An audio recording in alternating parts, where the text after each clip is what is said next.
is the part where I repeat myself, I repeat myself, I repeat myself.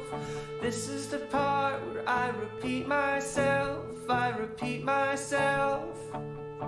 It's Wednesday, November 17th, and this episode of Real Talk, just like the 200 plus other episodes of Real Talk since inception, is presented by our friends at Bitcoin Well. You can find them under the sponsors tab on our website. If you have questions about Bitcoin, the past, present, and future, if you have questions about why it's a thing or how it's a thing or how you get your hands on some, or what if you want to sell it, or what's a Bitcoin wallet, or what's this blockchain, I recommend personally the team at Bitcoin Well. Again, under the sponsors tab at ryanjesperson.com. Real Talk starts right now. Here's Ryan Jesperson. Great show in store. We're talking about in just a second with a couple of big deals. Chef Ned Bell and author Julie Van Rosendaal. She says on her Twitter, cook, author, writer, eater. And so that's how we'll introduce her. Everybody knows Julie Van Rosendaal, dinnerwithjulie.com. We're going to talk to both of them about what's going on in BC right now. It's absolutely gut-wrenching. There's been one death confirmed due to a mudslide, but I know that people, and I hate to put it this way, but people are expecting others to be reported deceased as a result of this. There's flooding, there's slides, there's just absolute chaos in some parts of that province. Where weather conditions due to flooding and reported slides, etc., have absolutely captivated, I think, a nation that sort of has its heart in its throats a little bit. The BC RCMP said in a statement just yesterday, after we went off the air, as a matter of fact, a woman's body recovered from the scene of a slide on Highway 99 just outside of Pemberton. And a resident of BC's Lower Mainland. The entire country is looking at this, I think, and it's fair to say, because of the striking visuals. You see highways washed away. It's reminiscent of southern Alberta about 8 years ago. You remember those floods that absolutely wiped out High River and a huge swath of Calgary, other parts of central Alberta. You remember Canmore took a beating as well. Similar type visuals. There's also real problems when it comes to railways, when it comes to the Port of Vancouver, and when it comes to essentially supply chain.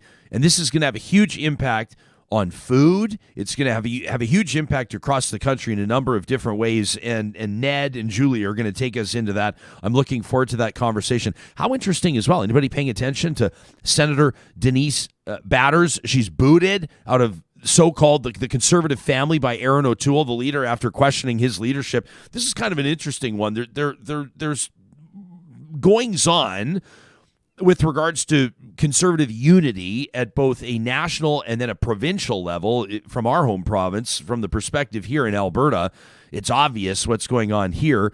And, of course, this weekend coming up, the AGM for the United Conservative Party. A lot of people are paying attention to that. But pretty interesting to see Aaron O'Toole boot former Conservative Senator Denise Batters one day after she challenged his leadership. Said Aaron O'Toole yesterday, quote, "As the leader of the Conservative Party of Canada, I will not tolerate an individual discrediting and showing a clear lack of respect toward the efforts of the entire Conservative caucus who are holding the corrupt and disastrous Trudeau government to account."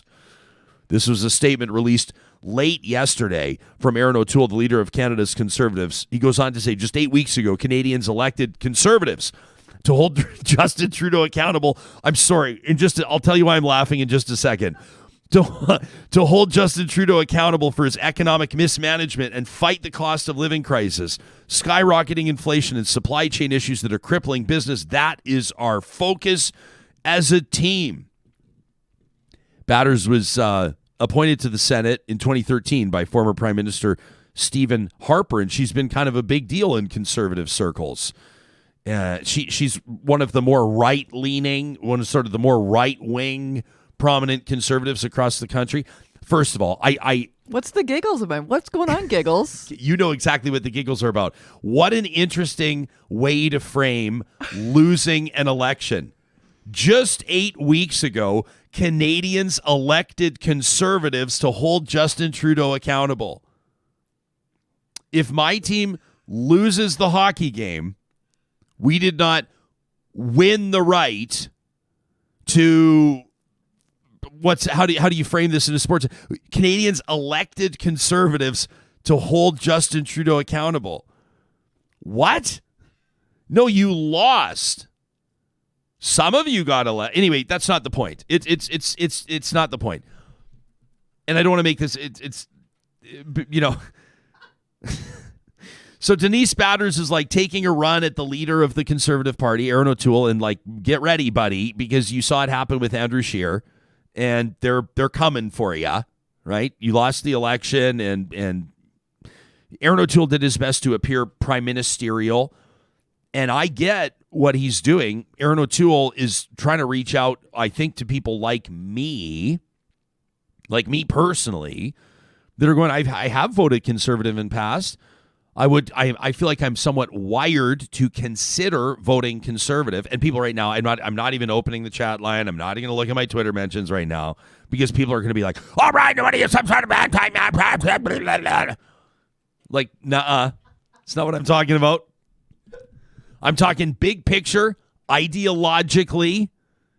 If you imagine that shysters are not in charge, if you imagine that the party is appealing and attractive to the average normal person that has reasonable expectations of government, but is also driven by things like common sense and science and empathy, I'm the type of person that would be inclined to consider voting Conservative. But as long as people like Derek Sloan and Denise Batters are associated with the Conservative brand, for me, it's a non-starter. And I think that there's a lot of people like me across the country.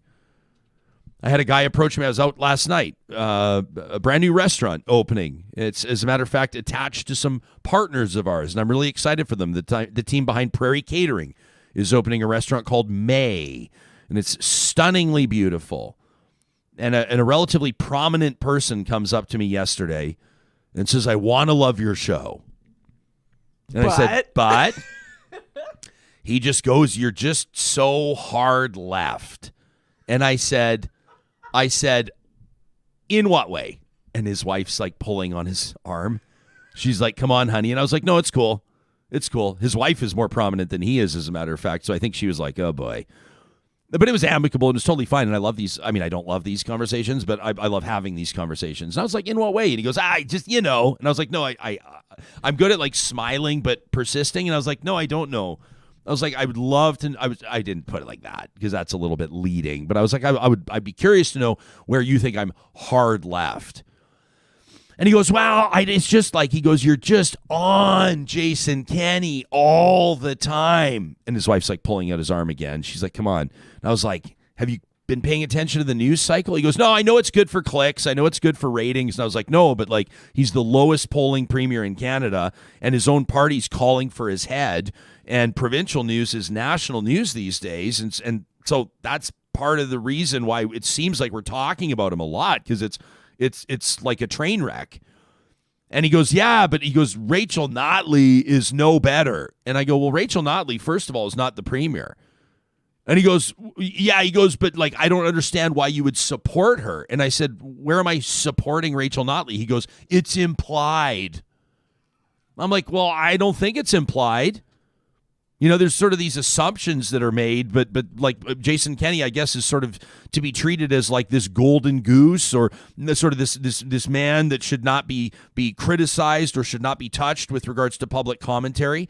The federal Conservatives have not treated their last two leaders that way, and it's been really difficult for Andrew Scheer and for Aaron O'Toole to try to maintain.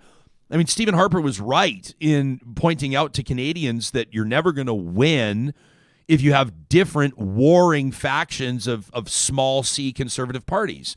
If you have the federal progressive Conservatives and you have the Canadian Alliance, and both of them are vying for 600,000 to 10 million votes, you're never going to have a winner. Whereas if the two come together, you can have a winner. But when you bring these two parties together, or when you attempt to unite Conservatives provincially or federally, it means that you have people that are like, gay men that are married, that smoke pot, that are entrepreneurs, that believe in a conservative government's approach to whatever. And that's a conservative voter. And you also have people that homeschool their kids and would not get vaccinated and don't think that COVID's real. And quite frankly, don't think that Canada should admit Muslims as part of the immigration policy. And I'm sorry, your eyes go wide, but like I'm thinking of like emails we get.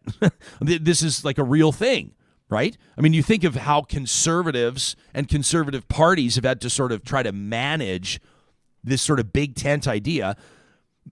Maybe it might be similar in other federal parties where you'd go, you could have a reasonable, pragmatic NDP voter that would just simply believe in like robust public programs and, believe in a national pharmacare program. And then you'd have NDP supporters that are like hard left that, have the Che tattoo on their arm and yada, yada, yada. And you go, well, yeah, these people are different. They don't tend to glean the same sort of headlines. Number one, because they're not government or official opposition. But the idea of a big tent, it's tough to manage. And so Aaron O'Toole in this circumstance is, I think, going to try to appeal to people like me that are moderates, that are progressive conservatives. And he's going to say this can be the party for you. We have to be taken seriously as a party. People have to be able to view and see us as government. And someone like Senator Denise Batters, if you just Google her, you'll be able to read years worth of commentary of hers on, and it's been unpopular in the public, but she's been almost I don't know if she's been an icon. I want to save that word for when it fits, but she's certainly, been held in very high regard by prominent conservatives across the country.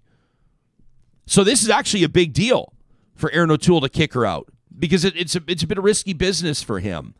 I know there's a lot of people that have jumped to Senator Batters' defense when people have been critical of things that she said. She lost her husband in tragic circumstance to suicide, and people will invoke that and say, like, how dare Senator Batters has been through it, and I've seen conservatives jump to her defense and really sort of say, like, she's a powerful voice out of the province of Saskatchewan. She's an important conservative.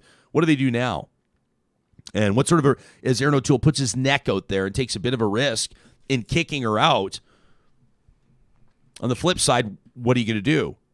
Like, are you going to let it stand? Jason Kenney's got the same sort of thing going on right now, right? Brian Jean wants to run in this Fort McMurray by-election. What are you going to do? Are you going to sign his nomination papers? Are you going to let him run? He's openly said he's running to take the leadership away from Jason Kenney. It seems to me, you're opening the door for the fox to enter the hen house. At the same time, if he doesn't, what message does that send? I mean, if we're going to go with sports analogies, when do you want to win? You want to win when you have, or maybe if you're ethical, you want to win when you're against the best competitors. You don't want to win because you've, taken a sledgehammer to someone's ankles or baseball bats. I think people just want the ring. People just want to win, period. Agreed, but I don't necessarily think that A, is ethical. But B, but you're talking politics, so it's ethics are. Hoyles. Park that, Hoyles. I love that you are. I love that that's part of your conversation, and that's great. And the average person would consider ethics as part of their decision making process. But in politics, that's not a thing. It's just not a thing. It's like win, government, win. Fair enough. I don't like it. Not fair, but. Enough. So are you saying with Kenny and Brian Jean, are you saying that the win against the best, you're saying he should be able to have Brian Jean in the party and he should be able to maintain his leadership despite the fact that Brian Jean's there? If he's doing a good job, if he's listening to his constituents, if he's, keeping the door open for the caucus, then it shouldn't be a problem. But if he's insecure, if he's unsure about where he stands, then I don't know. I just think it's a tell. If he doesn't sign those papers, huge tell. But there's been so many tells. We don't need tells anymore. It's like, we don't need tells anymore. I get what you're saying. I'm kind of, if I'm Jason Kenney, it's a tough position to be in. Yeah, because if you don't sign the papers, it kind of looks bad on you. But if you do sign the papers, it's like, I don't know why this sounds rude, but it's like, the guy that has a crush on your wife, like inviting him into the hot tub with the two of you. It's like, nah. It's just a weird move. I think Kenny. What are you hanging out with that guy for, anyways? Yeah, well, maybe you have a crush on his wife. Who knows? But, with the future of the... am I thinking of like two people in particular right now? Oh, brother. So, the future of conservative politics, it'll be interesting to see next elections. When they hold the leaders, Liberals accountable? I still think that is so funny. Last election, Canadians elected us to hold the Liberals accountable. What? That is some grade A. That is like unbelievable spin. That's amazing. But that's not the focus. It's not. It's hilarious. I mean, the other part about Aaron O'Toole's thing that I didn't, and I don't want to like pile on Aaron O'Toole. That's not the point. It's just so funny. It's like, we are holding, like in the first, I will not tolerate an individual. Keep in mind, he's kicking out a senator. And when I say a popular senator, it depends who you talk to. She's very unpopular and she's very popular at the same time, depending on who you talk to. But he's kicking her out because she's calling into question his leadership. There's trouble in paradise. And in the first sentence, I will not tolerate an individual discrediting, showing lack of respect for the effort of the entire Conservative caucus who are holding the corrupt and disastrous Trudeau government to account.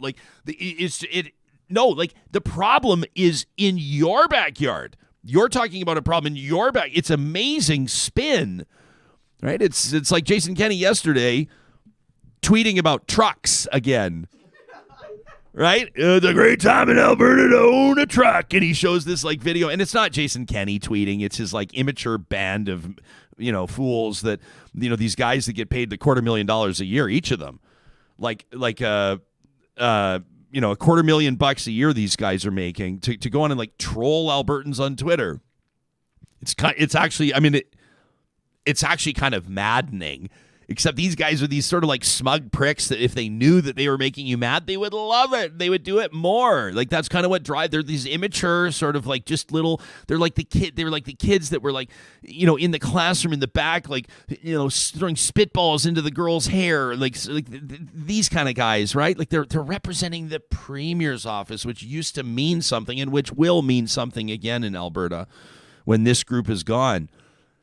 But yesterday, tweeting like TikTok videos or whatever, like a video montage, and they're like, Alberta weather strikes back. Great time to own a truck. And they did it in response. They created this Twitter thread, which linked to a tweet that the Premier sent out a while ago with the Toronto Star and its attack on pickup trucks. And it's kind of funny because this is the group of people that will talk about like virtue signaling and the left and identity politics. I mean, like you want to talk about identity politics.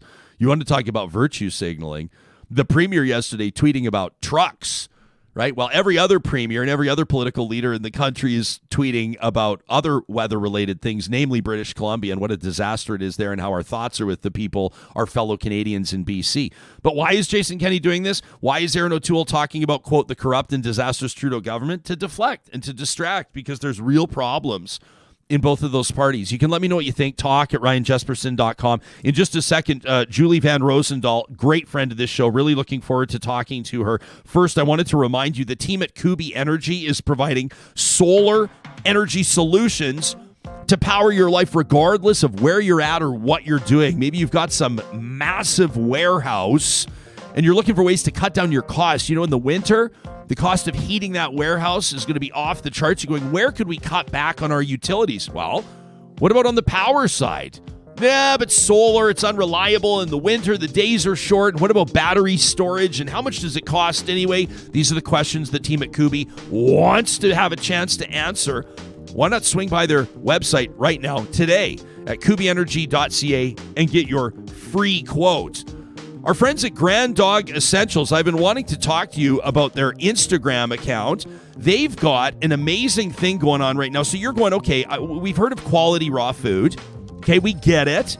A lot of people are feeding their dogs, like people like the Jespersons are feeding their dogs quality raw food from Grand Dog Essentials. And we keep hearing that it's really good for the dogs. Keep hearing that the health benefits, but you can see it in the coat. You can see it in the stool,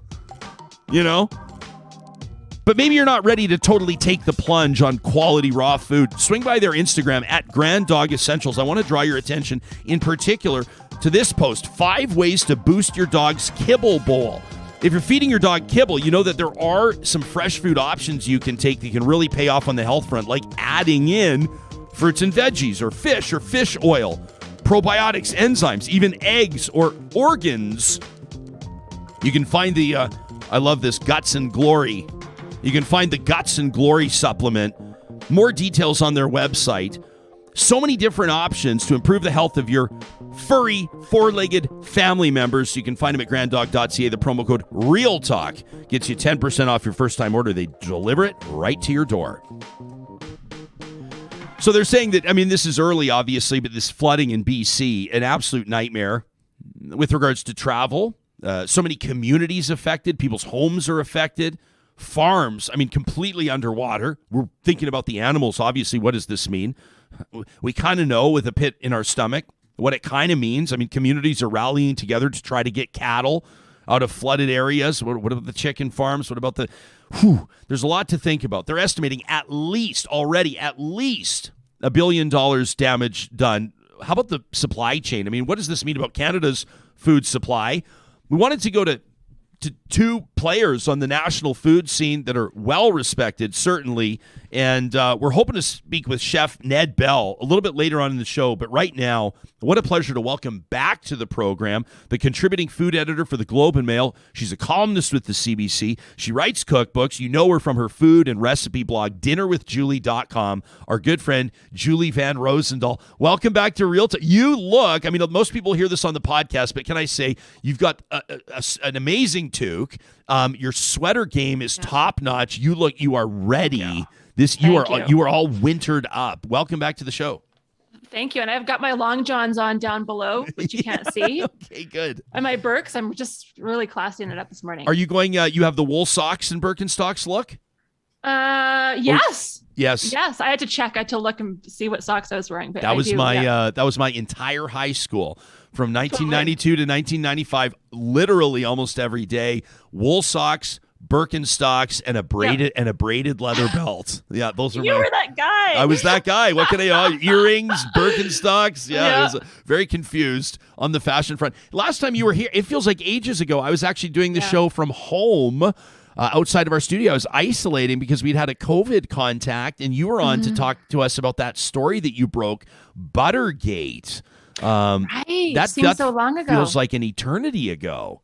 It does, and it was in February. Well, it kind of spilled over until March and April of 2021 because it just exploded. But that kind of rocked the dairy world. Before we get into like the obviously gut-wrenching and brutal reality that is the flooding in BC right now and the food implications, supply implications of that, can you, for people that are going, Buttergate, what the hell is that all about? Can you remind us about the story that you broke nationally, and was there ever any resolution found? Well, there's a working group addressing the issue. So essentially, people had been talking for a while about how butter was firmer at room temperature and hard to spread. And I noticed it teaching pie and pastry classes, and writing recipes that said butter at room temperature. Well, it's not soft enough at room temperature to beat, and it's firm enough to put in your pastry. Anyway, I sort of did a deep dive and started thinking about what might change the texture of butter. And my theory was that a change in the saturated fatty acid profile, an increase in saturated fat, which is firm at room temperature, whereas unsaturated fats are liquid at room temperature. Think of canola oil or olive oil versus lard or butter. And so when I sort of did some digging into the feed, because how would that change? I came across these supplements, palmitic acid supplements, so palm oil, palm fat based supplements that are commonly given to dairy cows to boost the output and to boost the butter fat, the quantity of butter fat in the resulting milk. So it turns out, and it sort of exploded. I did all this research, and then the University of Guelph scientists went out and got a bunch of butter and tested them and actually proved a correlation between the palmitic acid, the levels of palmitic acid, which were going up as a result of the supplements, and the firmness of butter, which is so cool. So the Dairy Farmers of Canada and the Quebec dairy farmers both said immediately to their farmers, stop using the supplements while we figure this out.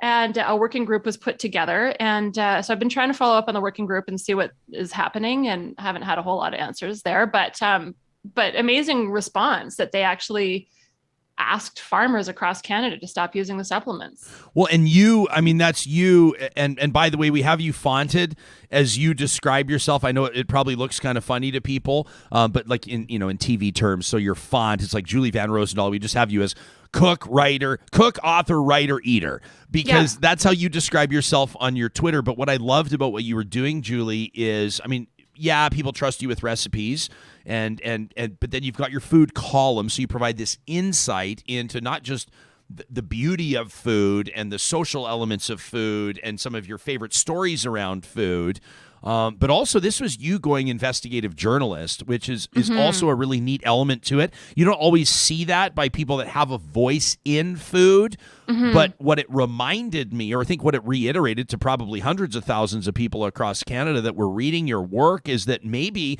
I mean, I always think, with regards to food, air, and water, we use it, we survive with these elements every single day.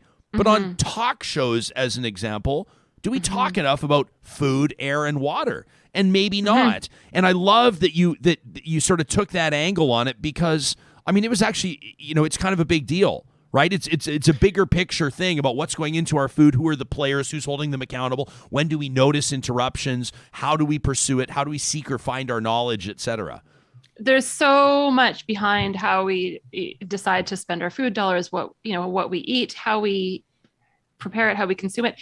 And a lot of people don't ask questions, right? You go to the grocery store and you see the eggs and the milk and the produce, and we are used to getting produce year round from around the world. We don't even understand what's seasonal anymore. But the impact of our food choices is huge in a lot of ways. And climate change for sure is one of them. But a lot of what we hear about food is marketing, right? Big food has billions of dollars to market the image of the red barn, and we have all these, to sort of jump in another direction but still stay on topic.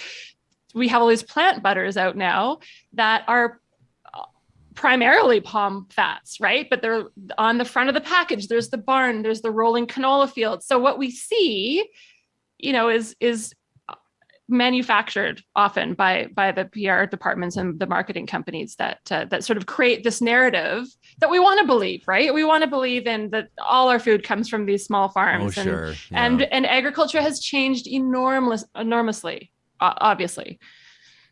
And oh man, I mean, okay, so we should reiterate, this is why you and I have known each other for more than 10 years.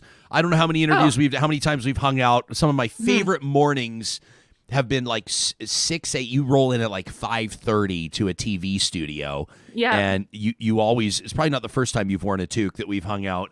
And this is probably the most dressed down I've ever been. But you and I always get into these conversations. And then about 25 minutes in, we go, okay, let's talk about what you're here to talk about. And so we'll talk about BC and the floods. But that's kind of the whole point. Food brings people together. Food gets people talking, and you're one of the voices across the country that people trust when it comes to food. The evolution of farming is fascinating to see. Fewer and fewer family farms, bigger and bigger farms. There's issues around succession, like generational kind of transitions on family farms. And a lot of this obviously is driven by consumer demand and is driven by the market. Jim Prentice with these sort of famous words that, people need to look in the mirror. It applies to so many different things, including trends in food, right? Yeah.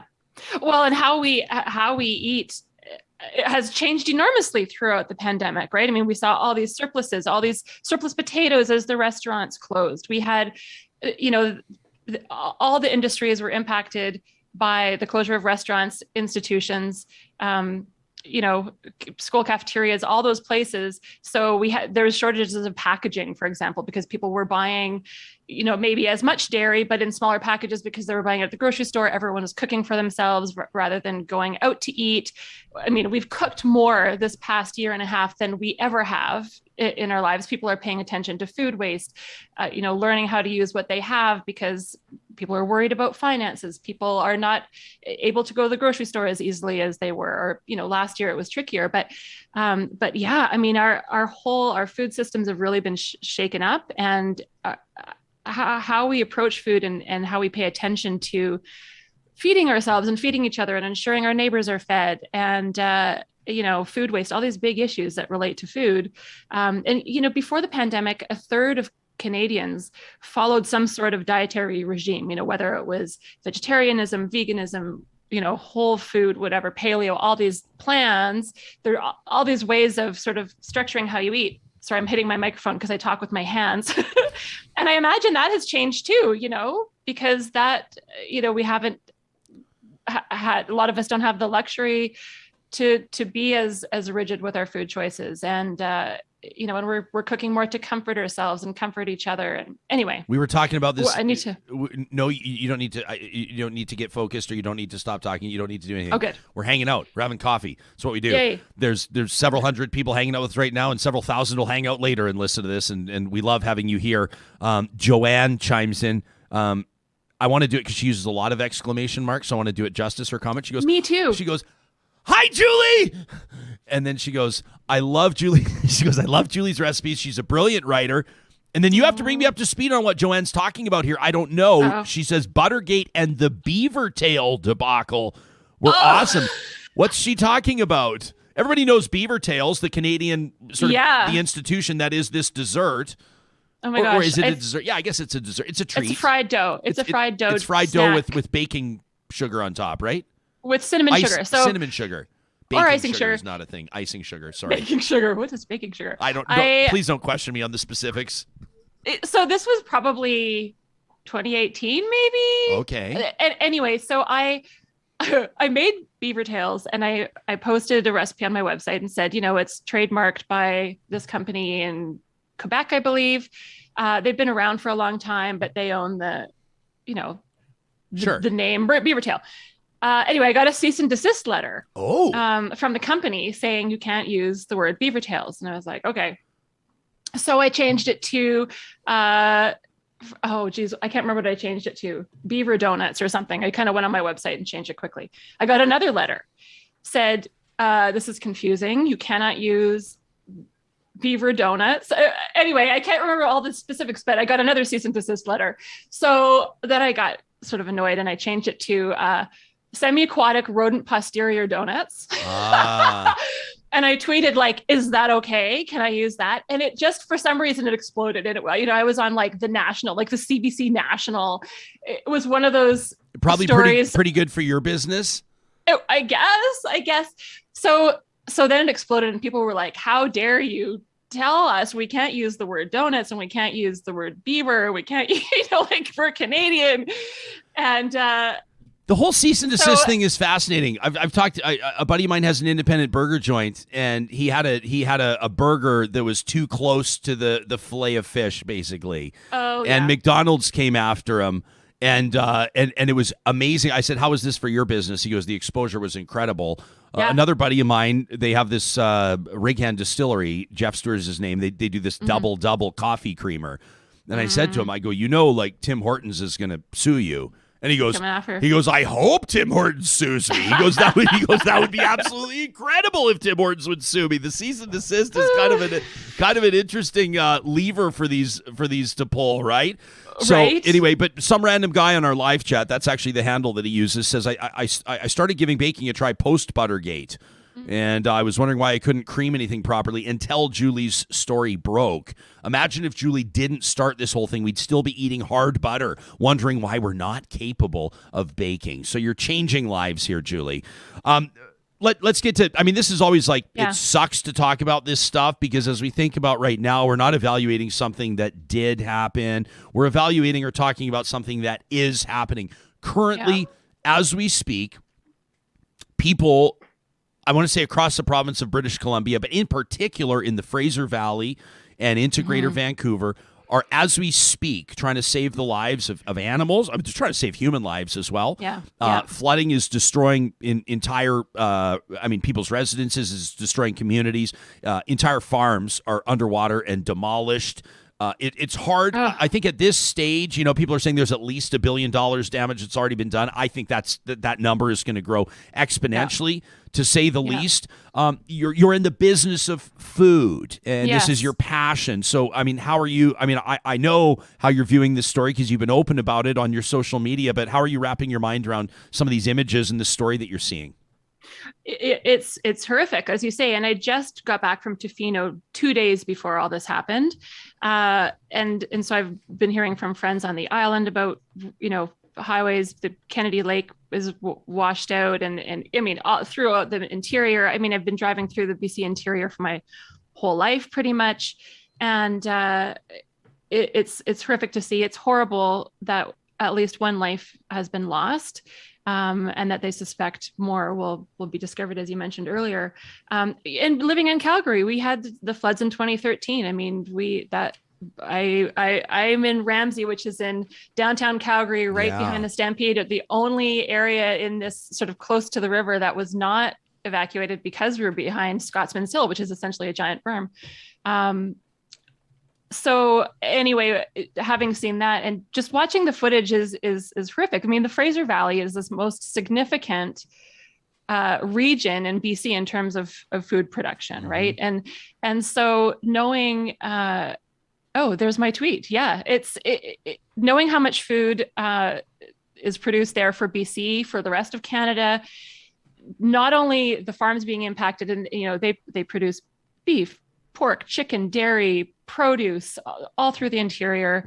I think there's almost 3,000 farms in the Fraser Valley, and as you said, thinking about all those animals that obviously they're unable to evacuate. It's a bit easier to move people than all the chickens and the pigs and the cows, and so and it used to be a lake, right? It was they built a dam, I believe, in the 50s.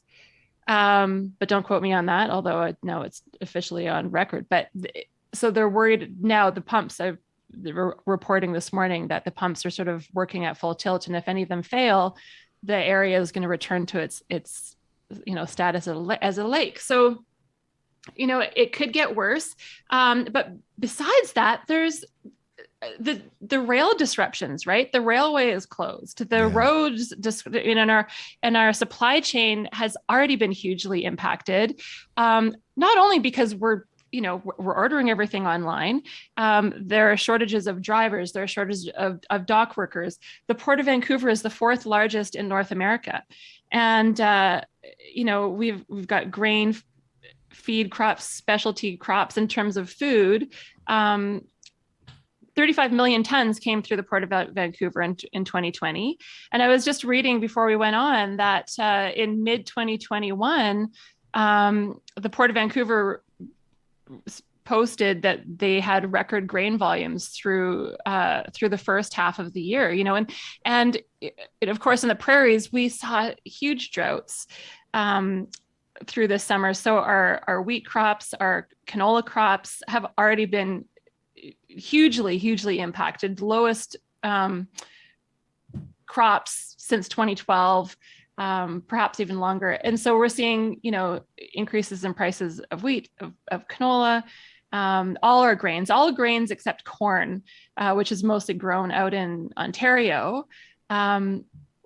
Were hit by these heat waves, right? I mean, think about, what was it, 3 months ago? The BC interior was wildfires. Driving back through the interior, through the Coca-Cola this summer, I was driving through wildfires, and I have so many friends who were either evacuated or on evacuation alert due to the wildfires. So we had these record heats, we had the wildfires, we had the drought. So that's impacting crop. And then our supply chain, I think, it's really forcing us to take a look at how, yes, that's a great tweet. Those photos are like, for people tuning in on the podcast, we're showing right. the same bend of highway, a BC highway that 3 months ago the entire landscape was ablaze.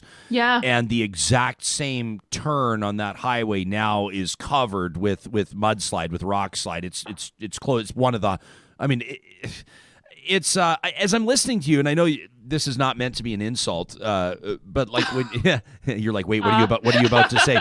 Yeah. But the more that you talk, my level of anxiety is rising, because you're going fact after fact after fact after fact.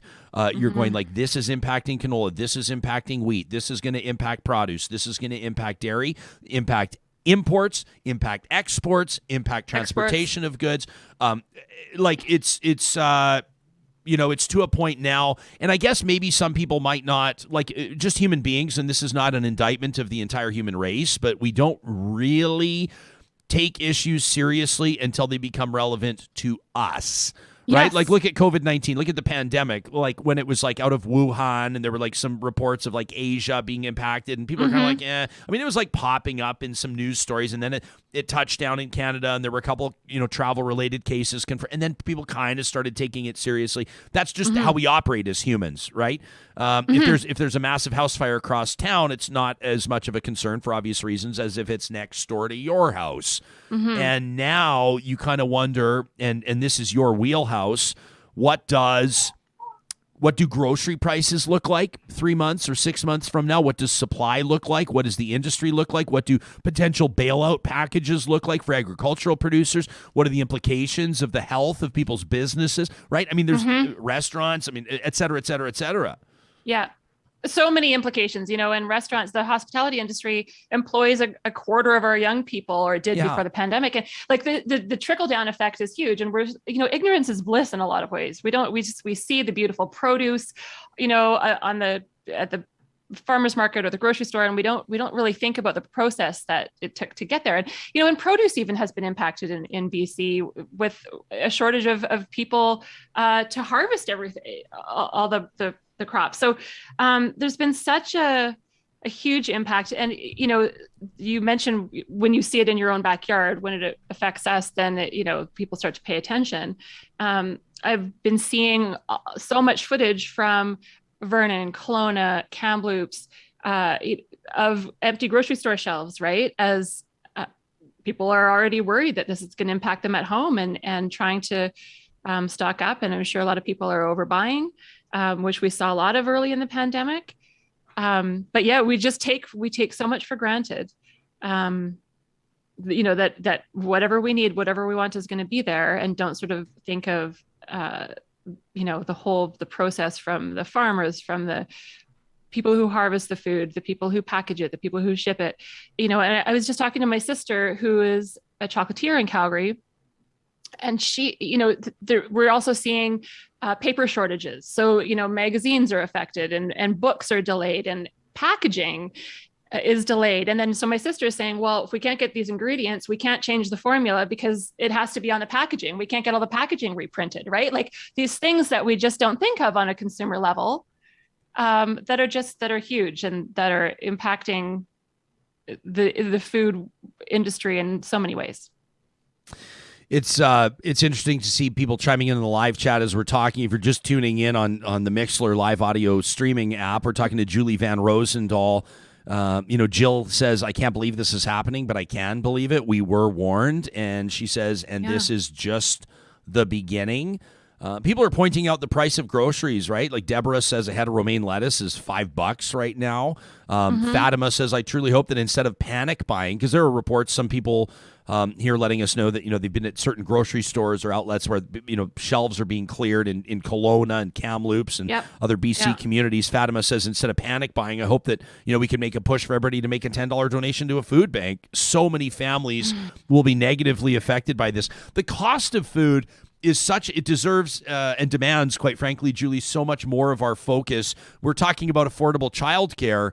Earlier this week, it's been a big part of our conversation on Real Talk for obvious reasons. The province of Alberta reaching a deal with the federal government worth about $4 billion on the way to $10 a day childcare. And one of the more recurring comments from people is about what this will mean for lower income families and the quality of food that'll be on the table for kids. And I think that that's really telling.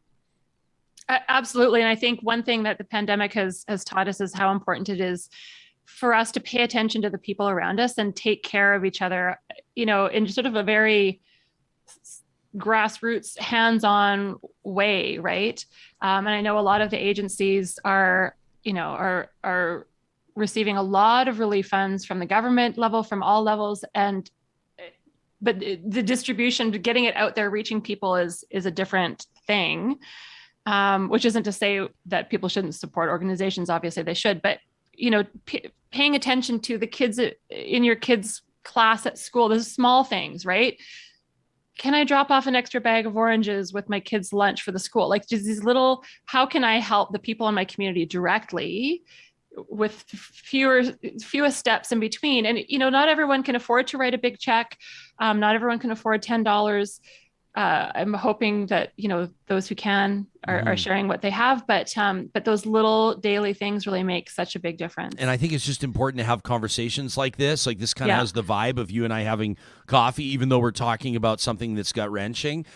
Just to be able to put issues on people's radar and get people thinking about some of the implications of what we're seeing right now. There's a lot of conversation in our live chat right now about climate change and climate policy, and this on the heels of COP26. And there's so much to talk about. And a lot of times the most important issues or stories in our lives or the crises in our lives are intertwined in ways, right? It's interesting to see people talk. Cam in a pizzeria is watching us this morning. He says, what about packaging? Cam owns a pizza joint. He says pizza box prices have you heard this? Increased 47% in the last 18 months for boxes? Because there's paper shortage. It's impacting. Yes, like what I was saying about my sister's chocolate company. She's like, the packaging. If we change, we can't get the ingredients. We can't change the packaging because we'd have to get the packaging reprinted. Like it's crazy. And books are being delayed. The publishing industry is impacted. There's just so much pizza boxes, things that we just don't think of on a consumer level. And that's affecting prices, it's affecting, small businesses. And we need to really, once these small businesses go under, they're not going to come back. Right. And so, it's tough. I love that people are paying attention to how they spend their money and realizing that it can make a huge difference to the small businesses in our communities. Unfortunately, Amazon still exists. Don't get me started on that. But it's just. Do you boycott Amazon? I do not order from Amazon. Amazon ruins. People probably buy your books from Amazon. No, well, my books that I do are not on Amazon. Is that right? Yeah. Wow. Yeah. On purpose? Yeah. I went on purpose. Yeah. I went back to self-publishing, not to, shame anybody who needs to use Amazon, but it's ruining a lot of things for a lot of people, and it's driving, the whole publishing industry, that's a whole other conversation, right? Like the margins are so slim. Most big publishers get all their books printed in China now, right? Like overseas, they have to, the shipping and the printing, like the process is so long. And so I'm hearing about all these books that are being delayed because they're being printed overseas. So between the paper and the shipping and the, trucking and it takes forever. I get my books printed in Canada, in Manitoba. And I know a lot of smaller publishers do, but I can't remember how I got onto this, but publishing. You were talking about Amazon and how Amazon's like basically a cancer. And then, and then I sort of cheekily pointed out you're probably making millions of dollars off Amazon, and then you quickly snap corrected me. But I'm not. You put me back in line and let me know that you're not, and you established the integrity that is part of the reason why people always go to dinnerwithjulie.com to find out what you're doing and what you're writing about. Julie Van Rosendaal, it is always a highlight of our week when we get to welcome you to the show, when I get to see your face again. Thanks for doing this. I appreciate it. Oh, I appreciate you, and I love being on the show. Thanks for having me on. Thanks, Julie. Have a great rest of your week. That's Julie Van Rosendaal. She's a cook, an author, a columnist, obviously a commentator, does a great job. What we endeavor to do on the show is to take a look at a national story, an international story in some circumstances, in this case, the flooding in BC, and look at the implications of it. There are many. Right now, somebody pointed out yesterday that you can't fly in Canada right now if you don't have proof of double vaccination. And the highways are closed out of Vancouver, out of the lower mainland. And trains are not running. And so basically, if you're unvaccinated and you're in Vancouver right now and you're trying to get somewhere else in Canada, you're screwed. I mean, that's an interesting angle. What about all the transport trucks that aren't moving? What about the people that are stranded right now? I mean, and then, what about the people whose houses are underwater and the people who've lost livestock and the people so we sort of want to investigate different angles and understand the wide breadth of these stories and what they mean to you, our audience across the country that tunes into Real Talk every single day. In just a second, we're going to take a look at trail protection. Ecologist Dr. Mark Boyce is going to join us. I bet you Dr. Boyce has a take on the floods that are going on right now and some insight into what's happening in BC as an ecologist. What an interesting perspective he'll have. First, I want to speaking of getting outdoors, I want to remind you about this rebrand that we're witnessing in real time since the 1960s, and with their parent company, before that, for about 100 years. People have trusted Campers Village for their outdoor needs. Well, they have just launched a refresh. Breathe Outdoors. You can check them out online at breatheoutdoors.ca or in person at their stores. I mean, an absolutely beautiful job. They're outdoor enthusiasts. They want to basically remind you they can facilitate your adventure by sharing their expert advice. They've stocked a curated selection of quality outdoor products, but they're about so much more than camping, right? They're organizing events to enable you to improve not just the physical, but the emotional and spiritual well-being of your life. That's the whole point of getting outside, right? A one-stop shop is Breathe Outdoors for people seeking to reconnect, recharge, and refresh. So maybe your thing is kayaking or canoeing or trail running or rock climbing or hiking, or maybe you're an enthusiastic dog walker. You get it every single day and you want to make sure you have the best gear for that. Maybe it's adventure travel that floats your boat. We encourage you to check out Breathe Outdoors, and if you spend a minimum of $30 at Breathe Outdoors and you let them know at the till that you're a Real Talker, you drop my name, you drop the name of the show, they've got a beautiful mug for you, a Breathe Outdoors branded mug for anybody that spends $30 in a Breathe Outdoors store and references Real Talk. What a great promotion there. Our friends at Friesen Brothers, today's a big day for them. Charlie, their sourdough starter, turns 6 today. And that means that if you visit a Friesen Brothers location, any of the 16 across the province of Alberta, and if you pick up a sourdough, why wouldn't you? They're going to hook you up with a free Friesen Brothers cinnamon spread plus 5,000 Smart Shopper bonus points. That's today only. You can find more details at friesen.com/Charlie. Why not be like Kathy, who sent us this tweet yesterday? This is amazing. Kathy says, as you speak about the Friesen Brothers sourdough, it's what's for breakfast. Look at that.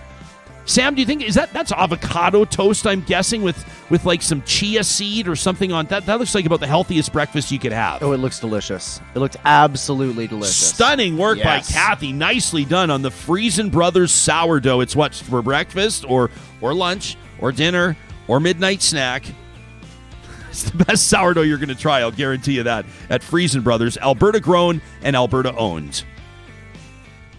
Dr. Mark Boyce is a professor of ecology at the University of Alberta. He's also the Alberta Conservation Association chair in Fisheries and Wildlife. We've invited Dr. Boyce on the show to talk about this new Trails Act, Bill 79. You may have heard of it. We're talking provincial politics here in Alberta, but I think it probably makes sense to ask Dr. Boyce out of the gates about what's happening in BC right now. Doc, thanks for making time for us, and welcome to Real Talk. It's nice to have you here. Thanks, Ryan. This, from an ecologist's perspective, what observations are you making, or how are you wrapping your mind around what we're witnessing in British Columbia right now? We saw this coming for some time. There's a huge cyclone that developed over the Pacific, and it's one of the biggest storms that has ever confronted the West Coast. And so enormous amount of precipitation, and with fires and salvage logging on many of the slopes. There's nothing to hold the water back, and it creates a much more dangerous situation for mudslides and things like that. So it's definitely a very dangerous situation, and horrific. I mean, it's hard to imagine that you can't get to Vancouver from here.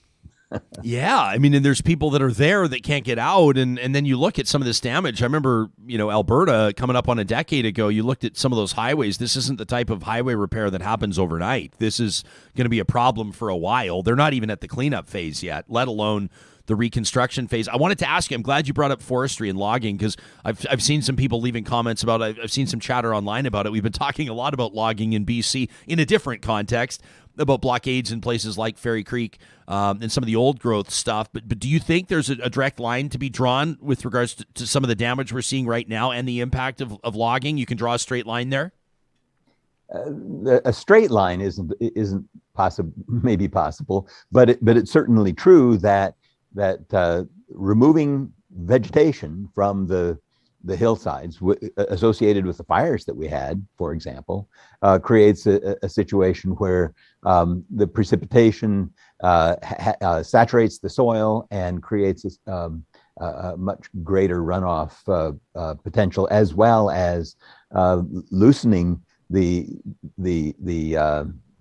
retention of soil, and so mudslides are much more likely to occur. That's maybe not a straight line, but it's certainly relevant. Mark, before we get on to Alberta's new Trails Act and why legislation is important and whether or not you think it goes far enough and all that, I always want to ask an expert like you about this BC story and about what's happening there with our fellow Canadians there on the West Coast. Is there anything that you're not seeing discussed in news reports, or not seeing discussed as part of public dialogue, that you think is relevant or important? Is there an angle on this that you think needs to be more in the spotlight? I have not seen data on where the logging and salvage logging has taken place relative to where the landslides are, and so I don't know. And those would be interesting data to see. Okay, let's get into this Bill 79, Alberta's new Trails Act. For people that are not familiar with what's going on, the Minister of Environment and Parks, Jason Nixon, has said that this Trails Act will not close any trails. It will lay out a path for new ones. Second reading in the legislature just a couple of days ago. What do you make of the Trails Act in particular, and some of the discussion around it? What do you think people need to know? Well, I've read the act, and it's a pretty boring piece of legislation. But it gives the Minister of Environment and Parks substantial authority to set regulations and restrictions and designations for trails, which is a good thing. And I think that the act overall has the potential to be really useful. But it depends on how it's used, and Nixon has made it clear that he's not going to close trails. If anything, he's going to open new ones, and that's the last thing we need on the East Slopes are additional trails. That said, having as he has indicated, an opportunity to improve trails, to clean up some of the stream crossings where the quads just go through the streams and churn everything up and make a big mud hole out of everything. Putting bridges in those kinds of places and improving the trails so that there's less runoff and less wildlife habitat destruction is a really good thing. That said, there's no comment about wildlife habitat. There's no context provided for how Nixon can use and would use the Trails Act to protect wildlife habitats. And we have extensive trail network that has developed along the East Slopes. Outside of protected areas, the East Slopes are just chock-a-block full of trails that go down cut lines and pipeline corridors and right-of-ways for power lines. There are trails all over the place. And those interfere with habitat for grizzly bears and elk in particular. And that's well documented that quad use on these trails displaces wildlife out to about 500 meters or so. And so there's a loss of habitat associated with these trails. And if we can concentrate some of the trail use to designated trails that could be an improvement. And the legislation has the potential to be a real beneficial thing for wildlife, but it hasn't even been discussed by Alberta Environment and Parks, and the whole business about creating new trails. It's the last thing we need to see on the East Slopes. I'm wondering if the ministry, the name of the ministry, right now, is Alberta Environment somewhat of an oxymoron under this government? That's a good point. Is that fair? There are some very good people who work for Alberta Environment and Parks who are doing their best to protect the environment and to manage wildlife effectively. And I would say, by and large, they're doing so.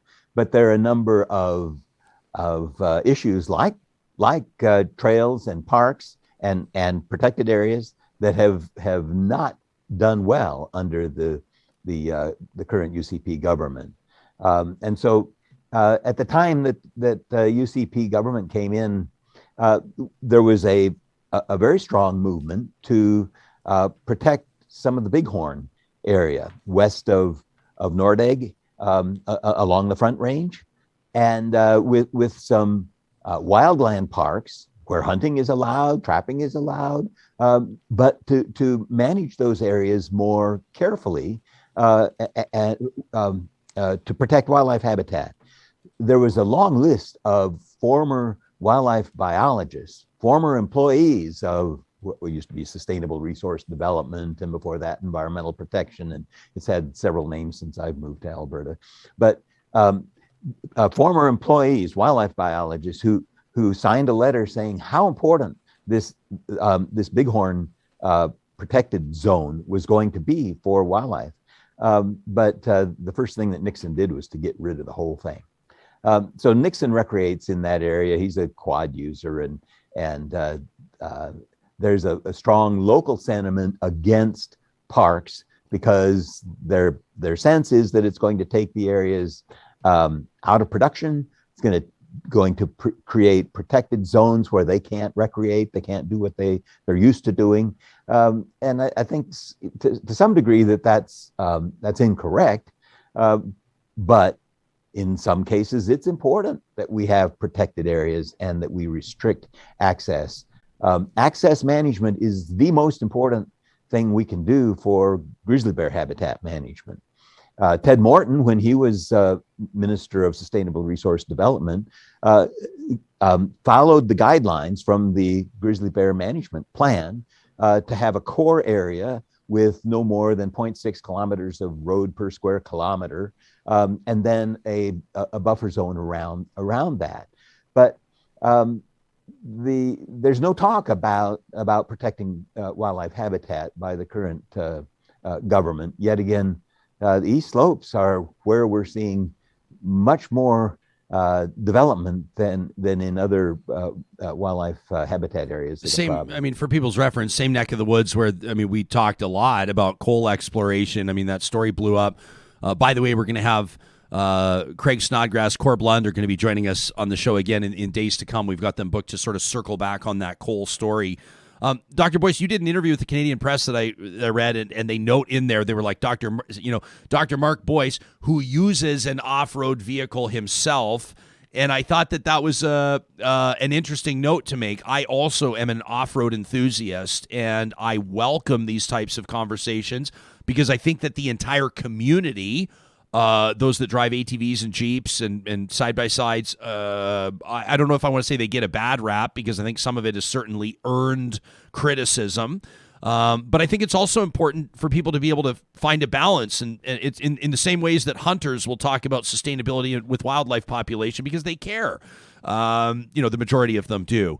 How do you reconcile, your enthusiasm for the great outdoors by way of motorized vehicles and, your education as an ecologist and obviously clearly the way that you feel about protecting the planet? So indeed, we have a cabin near Nordegg, and we access it using quads and snowmobiles in the wintertime. I believe that I'm a conscientious off-road vehicle user. There are many trails designated in Clearwater County that are for off-highway vehicles only, no highway vehicles allowed. And Clearwater County has done a magnificent job of improving the trails around Nordegg with graveling some of the muddy stretches, putting in bridges, and doing other things to reduce the effect that these trails are having on the landscape, so that you don't get these wide zones through a wet area where you have 10 tracks where people have gone through to try to get through or around this wet area at various times of the year. So by focusing on designated trails and improving those trails, we can reduce the effect that off-highway vehicles have. But there need to be restrictions. I mean, one of the worst things that happens is in some places where quads get up into the high country, into the alpine, into bighorn sheep habitat. I mean, it's not necessary. It's destructive, and those kinds of places need to be restrictions on quad use. So quads can be useful for getting into remote areas and setting up a base camp, and then say hunting from there, that kind of thing. And if it's done well, off-highway vehicle use, I think is well, it's here to stay. It's very popular. The demand for off-highway vehicles right now is over the top. You can't find many of the ones that are popular at the dealership. I just put in an order at Honda Extreme for a new side-by-side, and it's going to be 5 or 6 months before I can get it. Well, I'm grateful that, I mean, I want to have a conversation like this with somebody. I mean, I'll have conversations like this with anybody, but I in my mind, do I want to say there's more credibility? There's just an added level of nuance to the conversation, because I think that oftentimes politicians and other people, can sit there and say, this new Trails Act, if people are opposing it, they don't want you to be able to get out with your family. They want to take away the keys to your quad. They want to take away your family's tradition of recreating in Crown land or in the backcountry or in your favorite neck of the woods. And I think it's so important that we have these conversations that say, no, we get it. We're with you. But things like bull trout habitat or, bighorn sheep habitat or grizzly habitat need to be part of the conversations. People need to understand riparian zones. People need to understand the science. And quite frankly, those conversations don't happen, but it becomes, or it can be presented as a yay or nay, black and white type issue. And I think it's important that we have voices like yours and like mine from people that can relate and understand and that enjoy that form of recreation, that also say, listen, I mean, we could bury this whole thing if we don't manage it properly. There could be, and there already are, some very significant environmental or ecological consequences to human action in these areas.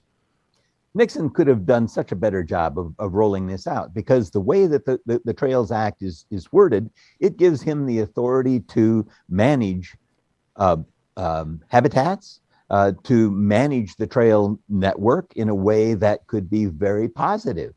But that hasn't been the way that it's been rolled out, and it's been basically a concession to the quad squad, to allow more access to the backcountry and improving the trails and whatnot. It's not necessarily the right way to roll it out, even though there may be places where improved trails are a real benefit for the off-highway vehicle users. But at the same time, we need to marry that with wildlife habitat protection and concentrating vehicle use on certain trails that get people into places where recreation is popular. But to allow it willy-nilly across the landscape has led to this mess out there on the east slopes. And there are so many of these trails that are unnecessary and should be closed. Dr. Mark Boyce is Alberta Conservation Association Chair in Fisheries and Wildlife, a professor of ecology at the University of Alberta. Really appreciate your perspective. Thanks for making time for us today. My pleasure. You can let us Brian. know what you think about what you've just heard. Talk at ryanjesperson.com is our email address. And, of course, you can use that hashtag that's powered by Park Power. That's Real Talk RJ. That's the one that we keep an eye on, not just through the show, probably even more so in the hours following the show, to be honest with you. It's where you can keep a keen eye on what's going on with discussions spinning off from conversations we've had on the show. Park Power is your friendly local utilities provider, and you can find them online at parkpower.ca. That's where you can compare rates on electricity, natural gas, and internet.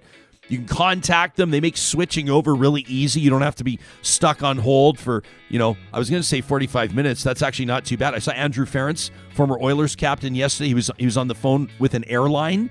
He was on hold for 6 hours on hold with an airline. Unbelievable. Maybe 45 minutes, not that bad. Not the point. Focus, Jesperson. Focus. Park Power handles the switchover from your former utilities provider on your behalf. Couldn't be more simple. The promo code, my buddy Walks texted me yesterday. He goes, what's the promo code for Park Power? He says, my household is switching over right now. Attaboy, Walks. Be like Walks. 2021-Real Talk is the promo code that gets you $70 off your first bill. No strings attached at parkpower.ca. Our friends at the Dairy Queens of Northwest Edmonton and Sherwood Park want to remind you that the Flamethrower Burger is their highlight burger for the month of November. This is the 100% all beef patty topped with that fiery flamethrower sauce. Real Talker Aaron let us know yesterday his 5-year-old digs the flamethrower sauce, digs his Dairy Queen chicken tenders into it. Attaboy. Pepper jack cheese, jalapeno bacon, plus the tomato and crisp lettuce that you've come to expect. The fresh veg on those Dairy Queen burgers.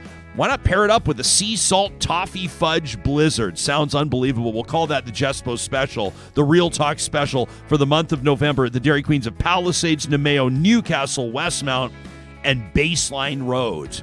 I think that's a good idea, having the creamy milk-based thing to cut the heat. Yes. Afterwards. So you have the heat, and then you bring it out, just wrap it up with a bow. That panel of experts, people always say they say that milk is actually people are going to be like, Jesperson, tell us something you don't already know. This is so obvious. But if your mouth is on fire, don't go to water. Go to milk. And milk will put that fire out. So blizzard it is. At the Dairy Queens of Northwest Edmonton and Sherwood Park. Very well done. You kind of wonder how that 5-year-old, how Aaron's 5-year-old kind of got turned on to the flamethrower sauce in the first part. I wonder if he kept reaching for it, and maybe Dad was like, and then was like, well, you got to kind of learn for yourself. Kids got to figure out for themselves. And then it probably just started hammering away at it undeterred, and they were like, what do we have here? Very well done. Like the first time somebody discovers wasabi and just digs it at a young age. Fantastic. We got a conversation coming up on the Twitter algorithm and how it's been. This is fascinating stuff. Hoyles, you pointed this out in our production meeting this morning. People are talking about how the algorithm on Twitter kind of amplifies right-wing content, and it's got people talking about what that means for public discourse, and we'll get into it with Dr. Tamara Shepherd, who's an expert in government regulation of digital media. I'm expecting a fascinating conversation, but you were pointing out this is actually a study pushed out by, sponsored by, paid for by Twitter, which is kind of interesting. It's not a third-party review. Yeah, I was expecting, when it first kind of got onto our radar, I was expecting it to be, third-party researchers, maybe MIT, who knows? And no, it came from Twitter itself, which to me is interesting because it's like, okay, great. They're doing their due diligence. They're looking into this. They're making sure that their algorithms are performing effectively, depending on what the effect they want is. Yeah. But are they telling us everything? Maybe I'm being, suspicious or skeptical, but also what does it tell us? Yeah, we've got to start paying closer attention, I think, to understanding how the algorithms work. The average person, me included, does not understand. But you might sit there. It's even just sort of basic stuff like, wait a second, I follow that person on Instagram. Why do I never see their posts? Right. Or, hey, people used to engage my posts on Facebook, but it seems like nobody's seeing them anymore. Why is that? Or why are people not? And it is a thing. And if you talk to people, where do you get your news? Oh, I get my news off Facebook, or I get my news off Twitter. Now, that's not like Facebook doesn't have a newsroom. I promise I won't go off on a tangent here, but you don't get your news. That may be the platform where people are sharing news sources, but what are they sharing and how is it winding up in front of you? And it's kind of easy. I mean, you may say, I don't know what happened with, who was it that told me yesterday? I can't remember if it was on or off the air. Someone talked to me yesterday about an engagement that broke off. Was this off the air? This must have been off the air. I don't recall this. Okay, somebody I know. Who was it? Somebody told me this yesterday. An engagement broke off. No, it sounds like a good thing. Okay. Because Buddy just went off the deep end.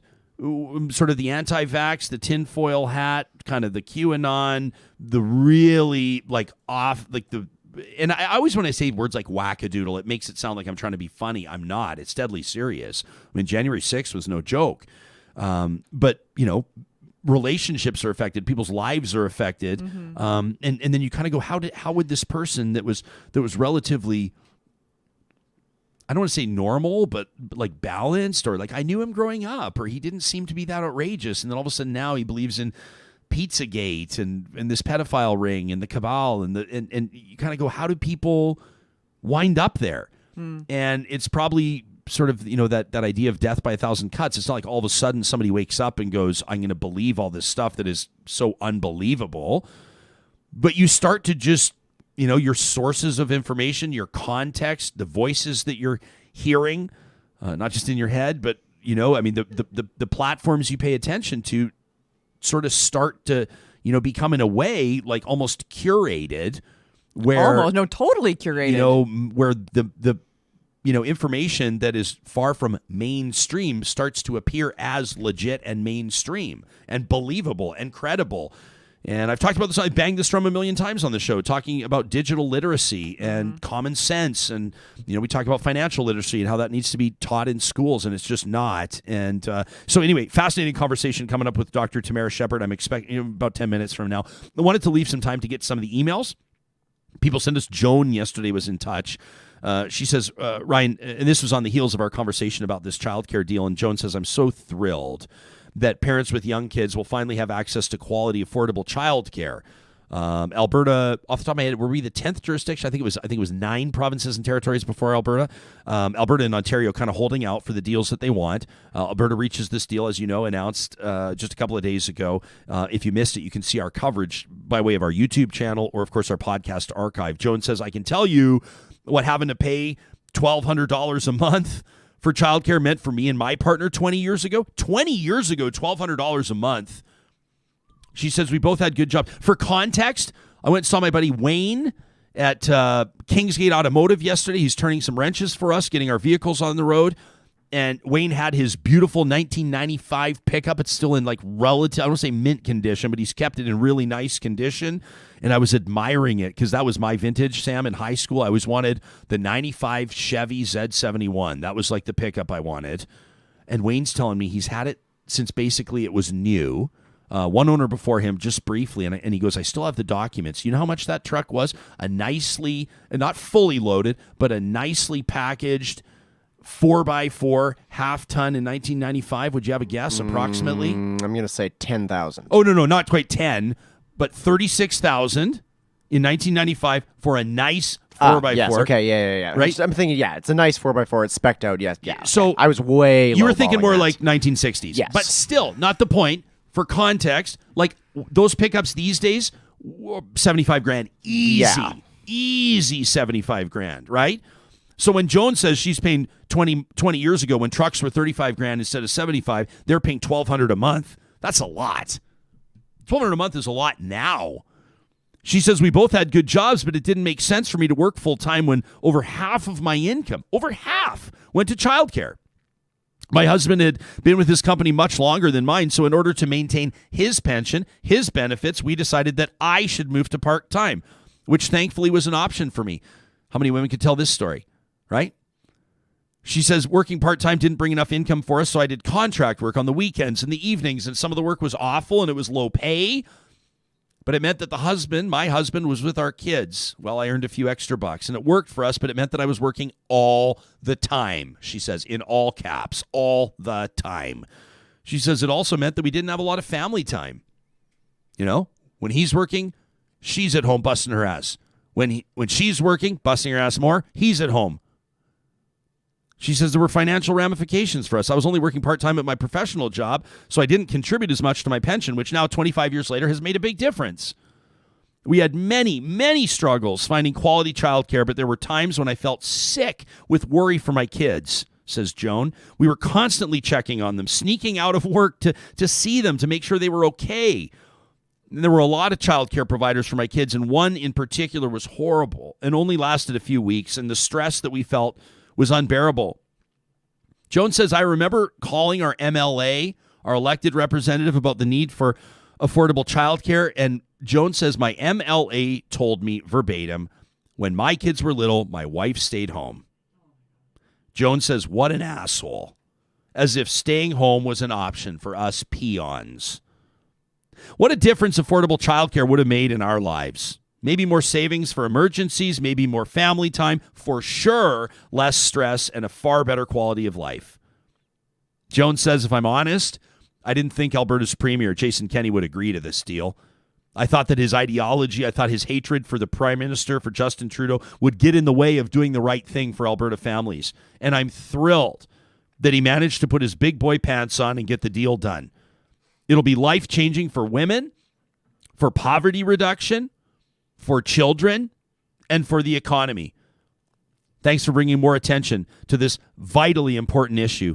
I love the show. That from Joan, whose email is going into the hopper for consideration, our email of the month, our Real Talk email of the month. Somebody is going to win this Real Talk Crescent mug. Once a month, we're going to ship that to you at no cost. You can be in touch with us anytime to talk at ryanjesperson.com. Talking about family time, seems like a perfect time to head out to the mountains. We've been talking about preserving the environment. We've been talking about enjoying getting outdoors every Wednesday in partnership with our friends at Tourism Jasper. It's such a pleasure to present MyJasper Memories. And it is that time of year where I get really excited, and I know that there are some sort of like pains in the butt when it comes to snow falling, but it also means that Marmot Basin is ready to open. In fact, Marmot Basin is opening tomorrow, Thursday, November 18th, when it's not charming people with its stunning views, this beloved ski spot. If you talk to the locals, they just call it The Hill. It's winning accolades far and wide, recently ranked as the best, most affordable ski resort in North America, Marmot Basin. And it's certainly helped establish Jasper as the best ski town on the continent. I know that, you know, if you're in Vail or Banff or any Squaw Valley or any of these places right now, you're going to be going, really? Hey, USA Today is the definitive source that has declared Jasper to be the best ski town on the continent. That's USA Today. That's pretty good press. How much do you know about Marmot Basin? I mean, I love this. It's got the highest base elevation of any Canadian ski area. Did you know that? The lower chalet at 1,700 meters, technically 1,698 meters. That's the highest base elevation of any ski area in Canada. It also means that you've got these temperature inversions, which is super cool. If you're up above the clouds, you're way up there. A lot of times it's 10, 15 degrees warmer than it is down in the valley, which is fascinating. It's this amazing phenomenon to experience. And it also means that the ski season can last a little bit longer, so typically November to May, which is awesome. The longest high-speed quad share in the Rockies, very family-friendly. Can I show the photo? Can I shamelessly show this photo? This is Wyatt Rudy, our little guy, at his snowboard lessons there at Marmot. Every time we're out there, we mix in a few lessons. Mom and Dad go shred the gnar, and then we get back together and go for a few runs as a family. Some of our best and most special family times have happened at Marmot Basin. If you want to see the current conditions, there's multiple webcams that are set up on the hill so you can check them before leaving home. You can know the type of day that you have in store, and you can learn more by checking out jasper.travel/realtalk. jasper.travel/realtalk. If you're going to be out at Marmot, if you're there for opening day tomorrow, we would love to see your photos. Obviously, we feature MyJasper Memories every Wednesday, but if you're sending us photos tomorrow, we'll show them tomorrow. We'll show them Friday. Just use the hashtags MyJasper and RealTalkRJ. We're so proud to partner with Tourism Jasper to present MyJasper Memories. In just a few moments, we're going to be talking about the Twitter algorithm. Twitter is sort of.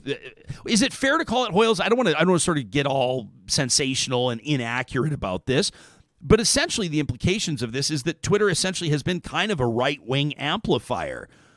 Yeah. Which is kind of interesting if you think about it, because if you look at a lot of the people who had their credentials pulled, their accounts shut down on Twitter recently, it's been some right-wingers. I think that this news might kind of surprise some people, maybe other people not so much.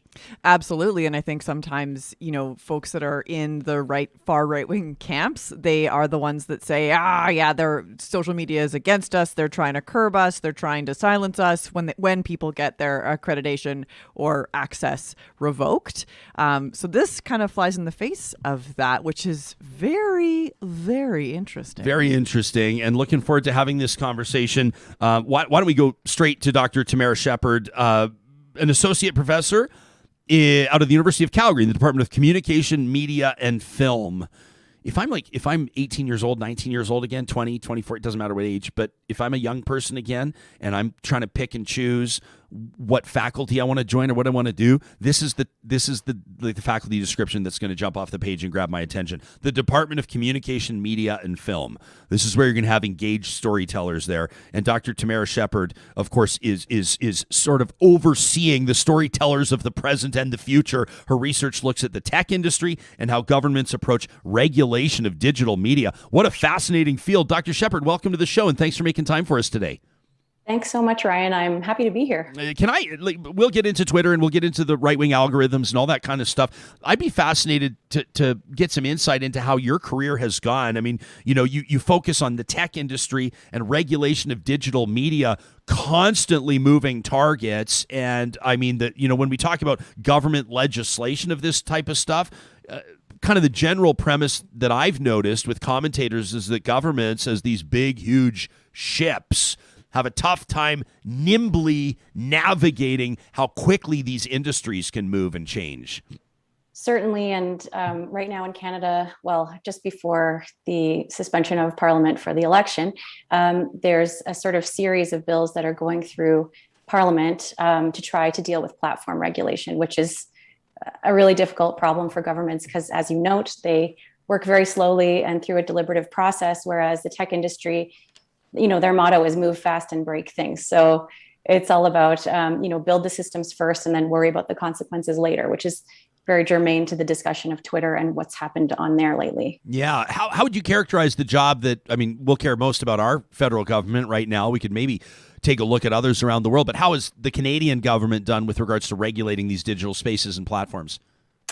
Well, there hasn't really been a big consistent framework for dealing with platforms yet, but that's what the current Liberal administration has been working on for a couple of years. And they will be introducing a suite of legislation, it looks like, over the next sort of 12 months to see, how they can deal with different aspects of platform regulation. One that's working its way through the system right now is about online harms. So how to deal with things like harassment, violence, hate speech, and so forth online.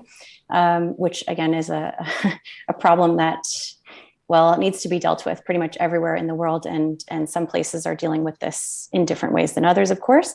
But the other aspect too, that was sort of suspended just before the election, as I mentioned, was proposal for Bill C-10, which would regulate platforms in the interest of supporting more local journalism. So this is also the question of, now that many of us get our news through these American-owned, globally circulating platforms, what does that mean for the production of local news and local journalism? And how do these sources survive in this kind of environment?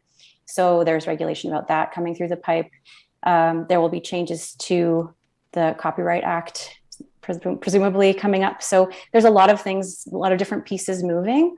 And it is important to kind of get it right. So this is a tricky area for governments to manage. I kind of get the sense that you and I could probably talk for about 6 hours on this stuff. I mean, you don't want to talk about the future of journalism and the future of local journalism. It's obviously an area of great interest and great concern for us and for our team here. And I think it's fair to say for this audience as well. Back at mid to late October, Twitter releases, by way of a blog post, some pretty interesting information examining algorithmic amplification of political content on Twitter. How surprised were you that Twitter as an entity was doing the research and ultimately released what it found? Okay, so on your first point about Twitter doing the research, I think Twitter has been trying to position itself against a company like Facebook or Meta or whatever it's going to be called, and trying to be framing itself as being responsive to its users and thinking about its responsibilities in a democracy. So I think, to me, it's not so surprising that Twitter has been doing this kind of research and has actually released it. Now, of course, Facebook and other companies, Google, whatever, have their own internal research arms, and they do kinds of research like this, but they're much less transparent. And really, right from the beginning, Twitter has offered its API up for researchers to be scraping tweets and doing their own work and so forth. So not terribly surprised that this study was done. So, I mean, that's one of the good things, I guess, about Twitter compared to some of the other big social media platforms. And then the results of it are also not terribly surprising, just from the point of view of like a Twitter user. You can certainly see how, the ways that the platforms are designed to not interfere too much with certain kinds of speech means that they can be gamed by users in different ways. And so I think there's kind of something like that going on here. The research that you mentioned, this study, all it points out is that there is an algorithmic amplification effect. So that just means that Twitter's algorithm, when it orders your tweets, so if you're looking at the tweets in the algorithmic order as opposed to reverse chronological order, that order tends to favor right-wing politicians' content, but also sources from right-wing journalistic outlets. And so there is a measurable effect that the researchers found in most countries, not Germany. They didn't find this in Germany, but in the other countries they looked at, including Canada and the US, they found this effect of algorithmic amplification for right-wing sources, but they don't know why that's happening.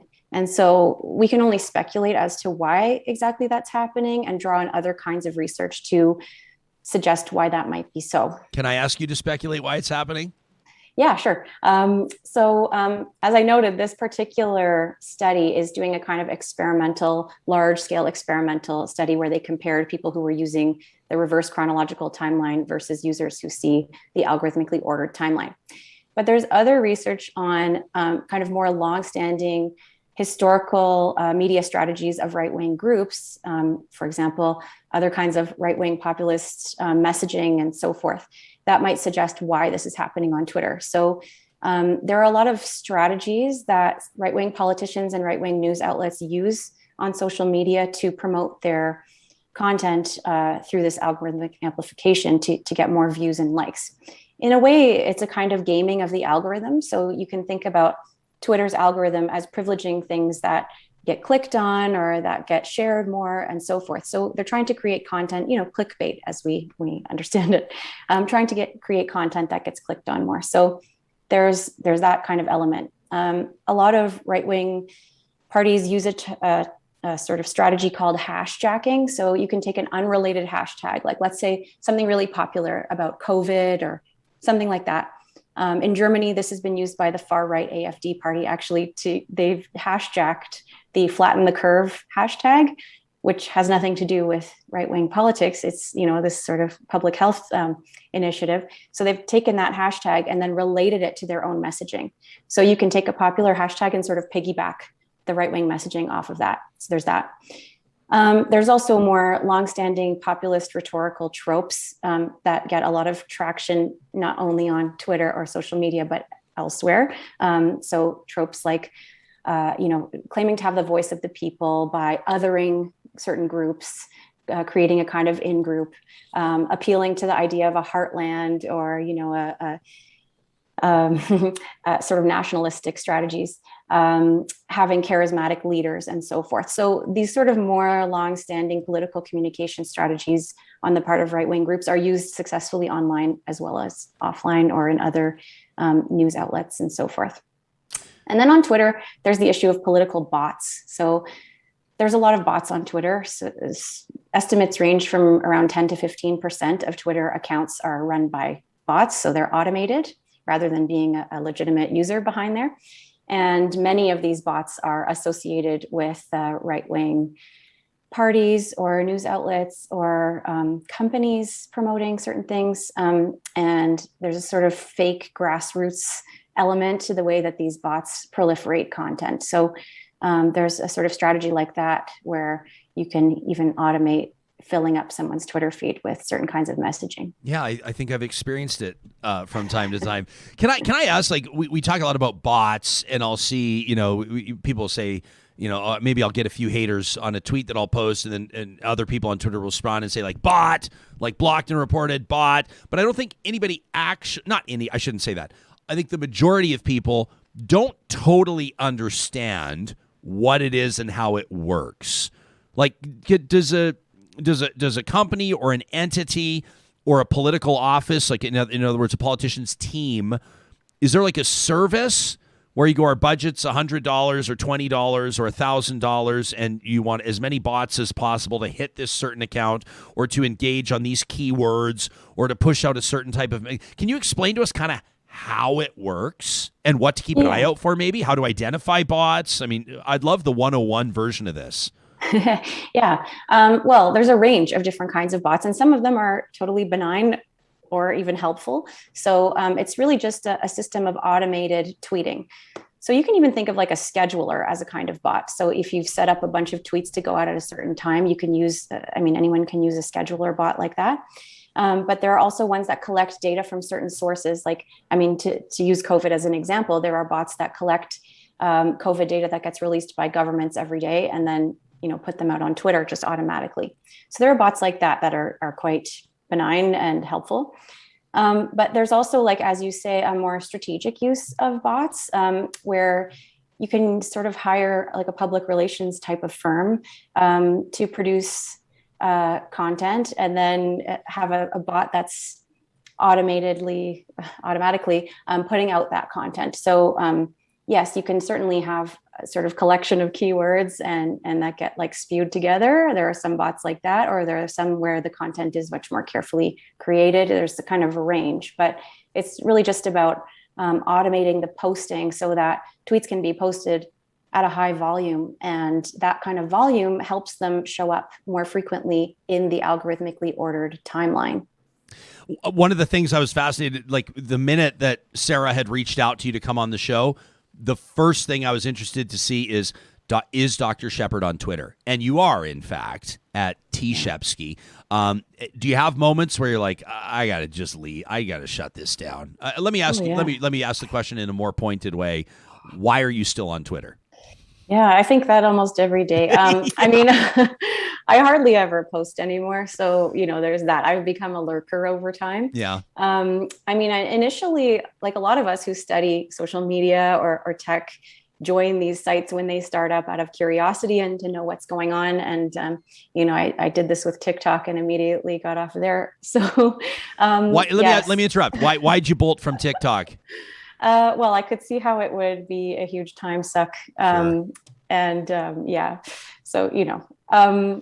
But certainly Twitter is not a site that makes you feel great after doom scrolling late at night or whatever. But certainly for my job, at least, it's important to be on there. A lot of academics are on there. A lot of journalists are on there. So I'm sure it's important from your perspective in your job as well. Actually, journalists make up the highest proportion of verified users. Interesting fact. That's interesting.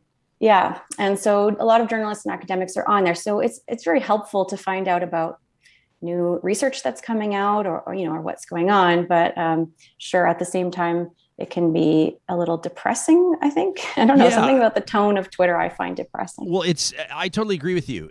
But I've also seen amazing things happen on Twitter. Yes. I can think of there have been there's natural disasters. I remember even, the Fort McMurray wildfire and the way that Twitter was being used to help connect people.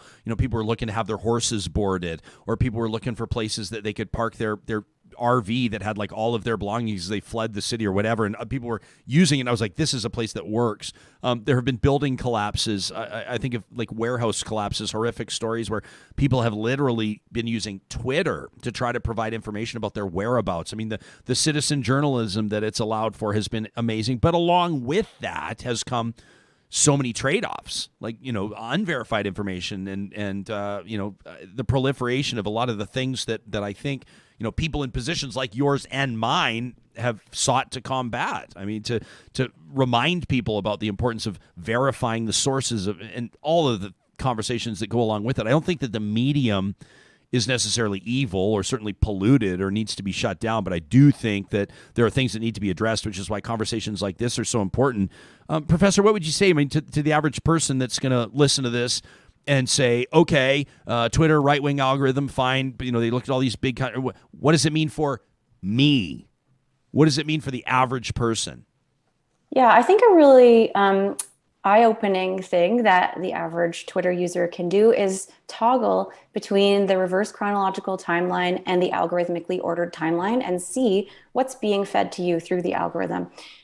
So on the mobile app, you can do this. There's a little star on the top right corner, and you can press that and you can change back to the reverse chronological timeline, because the algorithmic timeline, which is called the home timeline, is the default. So if you want to see how you are being sort of profiled and targeted by Twitter, or what sorts of things you're seeing more often than not, that's an interesting thing for an average user to do and see which version of the timeline you prefer. Can we do this live? Can we do it? I'm not obviously on the mobile app, but I can share my screen right now. So I've got my Twitter loaded up here. So here I'm on my profile. So I want to go to my feed, right? So I go to home, and then I'm going to click. So I see this big star at the top. This is what we're talking about? Yes. So home shows me the top tweets first, and you want me to switch to the latest tweets? That's right. Tweets as they happen. Okay, interesting. I got a real talker there. Shout out to Terry Grills, whose tweet shows up first. Alberta government next. Okay, interesting. And what is this doing? This is making the algorithm less influential in what I'm seeing? Yeah, so it's going to be ordered by the most recent tweets from the accounts that you follow. Okay. Of course, there's still promoted tweets in there. So that Alberta government one was an ad, but right. You're still you can't get rid of ads that easily. But you can see these tweets as they happen. The thing with the algorithmic timeline, the home timeline, is they show you things that they think you're going to like, but it's not only from accounts you follow. They will also show you things from other adjacent accounts. And so that's part of the amplification issue that's going on, is that even if you deliberately choose not to follow certain kinds of accounts, they can still pop up in your home timeline because the algorithm thinks that's what you're going to like. So that's what's nice about the reverse chronological timeline, is you don't have the interference of the algorithm in that same way.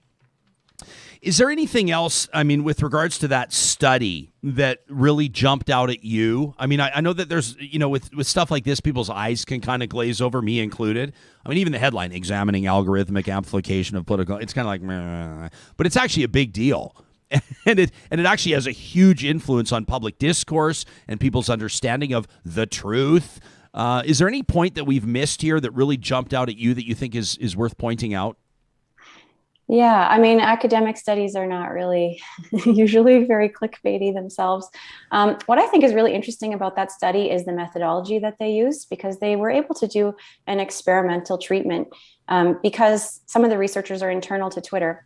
Twitter, when they rolled out that home timeline, so they initially, all tweets were in that reverse chronological order at the beginning. They rolled out that home timeline only recently in 2016. So at the time that they rolled that out, they excluded 1% of their users, sort of distributed over the globe. And so that exclusion of that 1% of users who never got to see the algorithmic timeline is part of the experiment. So they are the sort of control group in this experiment. And I think that's really fascinating, that just from the outset of Twitter introducing that feature, that they deliberately set up this experimental condition to be able to trace the effects of the algorithmically ordered timeline over the course of all of those years since 2016. Fascinating stuff.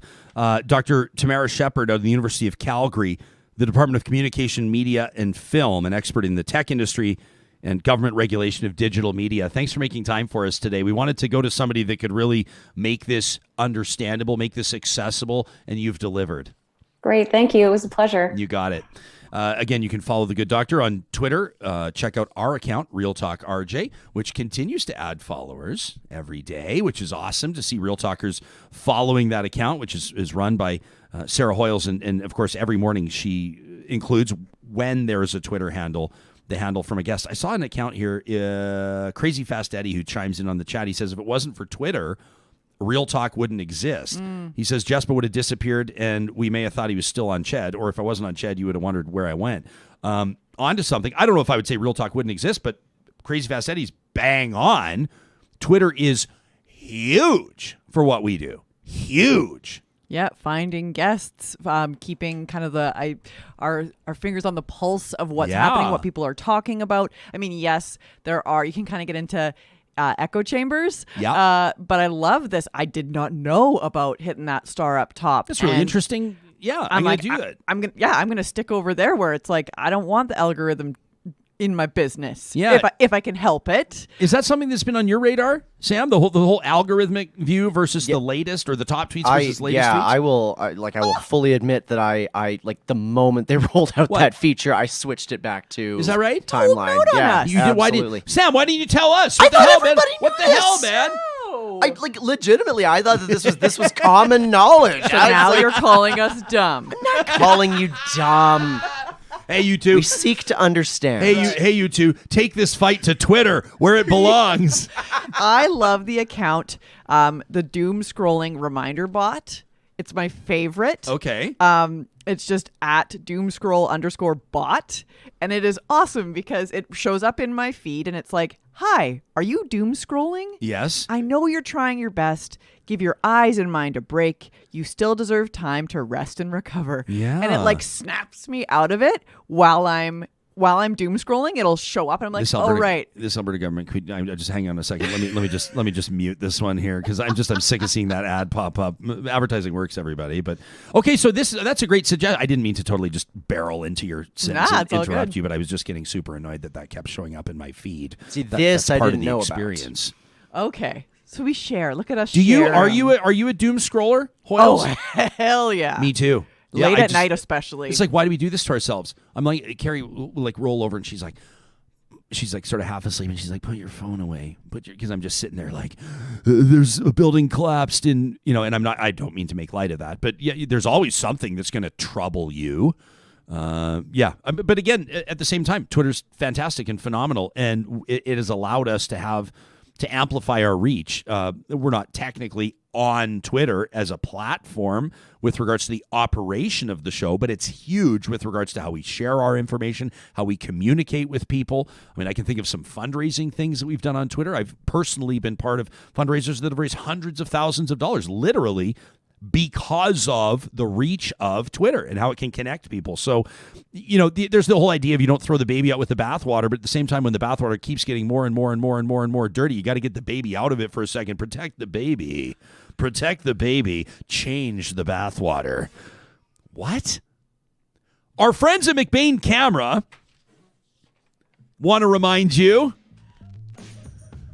that the holiday sales are on right now. The Nikon holiday sales at McBain. You can check it out online at McBainCamera.com. This Nikon Z50 camera everybody's talking about.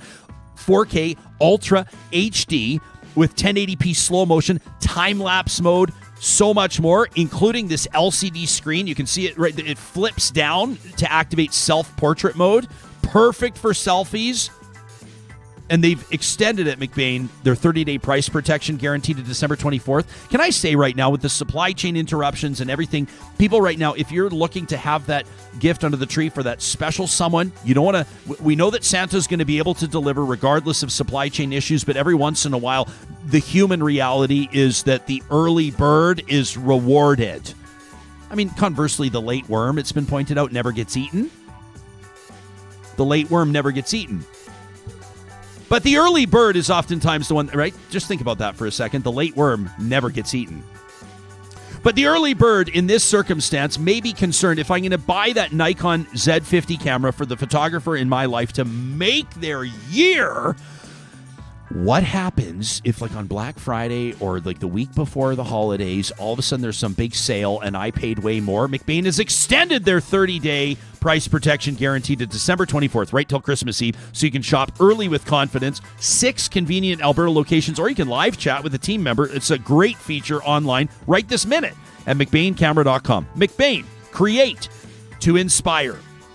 Our friends at Eden Landscaping, the work never stops in bringing outdoor spaces to life. Even when the snow falls, they can still do outdoor work, including some of these covered structures, these beautiful pieces that people are integrating into their landscape design. You want to be able to barbecue, run your smoker outside.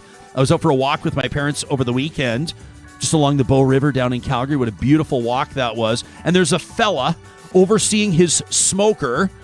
We stopped for a second and just like took it all in. I was sort of like passively hoping for an invite over.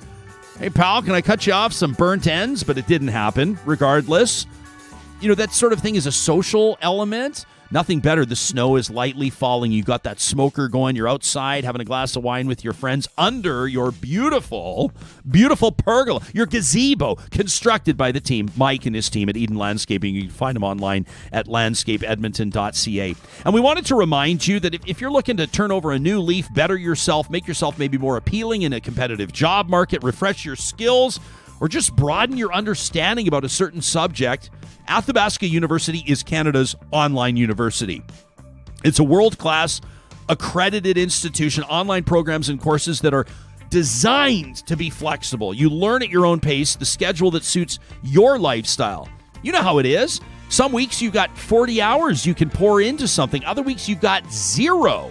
Athabasca U is a perfect fit for real life. You can learn more about the programs that they offer, the courses, about how AU actually works. I mean, it's not an accident. We say it's Canada's online university. They've got thousands of students literally from coast to coast to coast that are taking advantage of the new era, the new age of Athabasca University. This is how people are learning online. I notice here an announcement as we're live on the air. The federal government is committing Canadian forces in support, air support in particular, to the people of British Columbia, in particular southwestern British Columbia, due to this flooding. And this is a story that we'll continue to cover. Before we sign off for the day, I wanted to read an email. It's a bit of a longer one. This is from Rebecca. I took pause yesterday when this arrived. It arrived.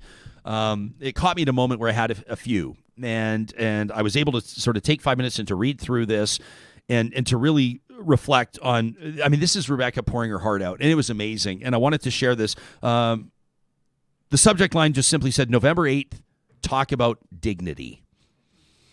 She said, this is the first time that I'm writing into Real Talk, although your show is a part of almost every day in our household. Rebecca, that means the world to us. She says, so it's Monday night. She sent this about 1 a.m.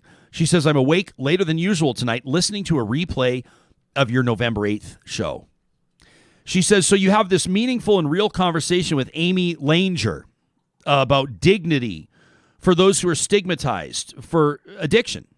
And this impromptu chat, Ryan, that you had with Sarah following, she says, I find my face soaked in tears.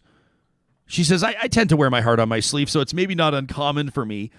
But when I feel seen and when I feel heard, my heart, well, it breaks me wide open. This conversation is so deeply refreshing that she's talking about the November 8th show. If you missed it, have a listen. She says, I still struggle to find my footing with those who see the world through less than compassionate eyes.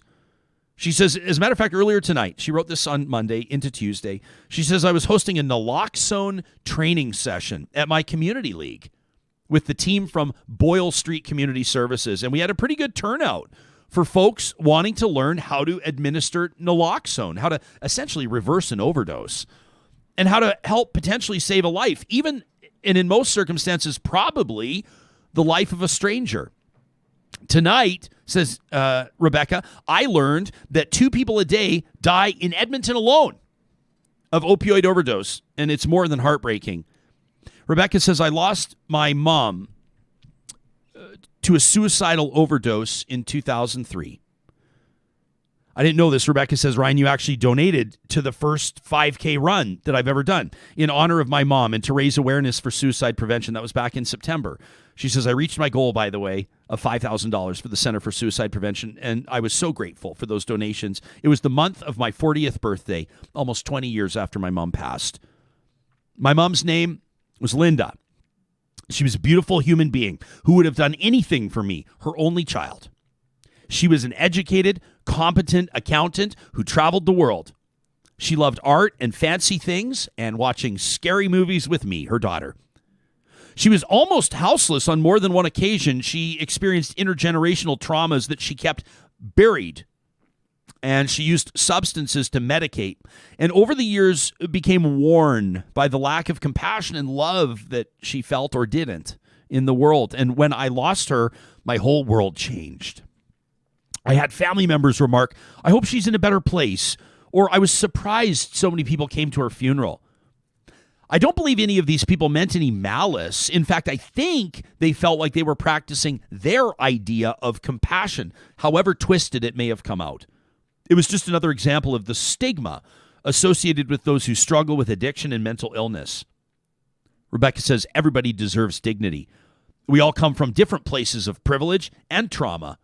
A celebrity who dies by overdose. This is, if you remember the context here, this is I was talking about Broadway, Jimmy Hayes, the former NHL player. His brother Kevin plays for the Flyers, and he died. It was learned later that he died by overdose suddenly at home. Young dad, father. And his brother, in an interview with the Boston Globe, said, I just want people to know that my brother wasn't just some junkie. And with full respect to the family, that comment really rubbed me the wrong way, because everybody that dies by overdose, or everybody that experiences that loss in their life or the trauma associated with addiction, etc., they've all got a story. They're all somebody's son or daughter. They're all somebody that deserves love and compassion and respect. I can understand what Kevin Hayes is saying about his brother. Like, I hope that his legacy, we oftentimes say to people that die tragically or in these circumstances, I hope people remember them for how they lived, not how they died. And that's kind of what he's saying. I hope his legacy is not just the guy that died by overdose. I hope people remember who he was: husband, father, teammate, son, etc. I get the point. But the comment, I hope people realize he wasn't just another junkie, or he wasn't just a junkie. It's like, well, what is that supposed to mean? What about all the other people? That was the premise of our conversation and my comments on November 8th. That's what Rebecca's referencing here. She says a celebrity who dies by overdose or suicide is no different than somebody who's experienced a lifetime of houselessness or a deep family trauma. And I am no different than the woman on the street asking for help or for a cup of coffee or for a smile. You're no different than the man who uses opioids to get through another night of having to sleep on the streets. We're all just humans trying to find our way through this lifetime on this crazy planet. Rebecca says in Buddhism, there's a teaching that all humans just want two things: to be free from suffering and to be loved. We're all the same. Most of us are trying to tend to our suffering in one way or another. Our addictions comfort us. They give us love. We all have them in different forms. If we have the support and capacity, we can learn to have healthier relationships with our addictions, with our attachments. But for many, surviving this lifetime, this week, this day is the most important goal. And I wish for the day when we can all see each other's suffering as our collective suffering. I love that, Rebecca. She says we can see ourselves in each other, and we can see the need to be loved, and that it exists in everyone. We are all seeking the same things. We are all the same. Thank you to the show for the honest and real conversations. They're a part of this shift. And you all continue to show up in sincere and meaningful ways. And I look forward to continuing to be challenged in how I show up in the world by listening to this show and the engaging people that you give space to. Keep talking the real talk. That from Rebecca. How the hell am I supposed to pick one email of the month? We have created a monster with this. That's going into the hopper too. That's the type of email, when I read it. I'll be honest with you, it's impossible to read every email all the way through. But every once in a while, one just grabs you. And that one grabbed me. Her talking about her mom. and talking about the people in life just want two things, and we are all the same. And I just thought it was beautiful. And Rebecca, I hope you hear this. Thank you so much. It means the world to us. Thanks to everybody that shows up. The show wouldn't be a thing. I mean, Eddie earlier that says Real Talk wouldn't be a thing without Twitter. Real Talk wouldn't be a thing without the audience, if you want the most obvious statement I can make all day. And it's not lost on us that you continue to show up each and every day. So to our partners, like the team at Sherwood and St. Albert Dodge, I told you over the weekend that my wife, Carrie, and I wanted to check out this Grand Cherokee L I keep talking to you about. This is the third row seating for the first time ever, the Grand Cherokee L. It's bigger, but it comes with that same Grand Cherokee reliability and the reputation. And after I showed you this photo yesterday, this is my beautiful bride outside beautiful Sherwood Dodge, somebody close to me, the editorial producer of this show, Sarah Hoyles, we get off the air. She takes off her headphones and she says, "You didn't say you were mad at me. As a matter of fact, you said something worse. You said something that every child hates to hear from their parents. You told me you were disappointed in me." And why were you disappointed in me? Because you were doing this huge, big build-up about this. Look at this beautiful, and I was expecting you to be like, "Look at this beautiful human right here. This beautiful human." Yes. By the name of Carrie Skelton. Yes. But instead, I talked about the beautiful Grand Cherokee. Yeah. So I wanted to make it right today, and talk about, the stunning curves of the. Now, people are going to, is he about to talk about the Grand Cherokee or his bride? I don't know. Maybe I'll just leave it ambiguous. When the rubber hits the road, the performance is unbelievable.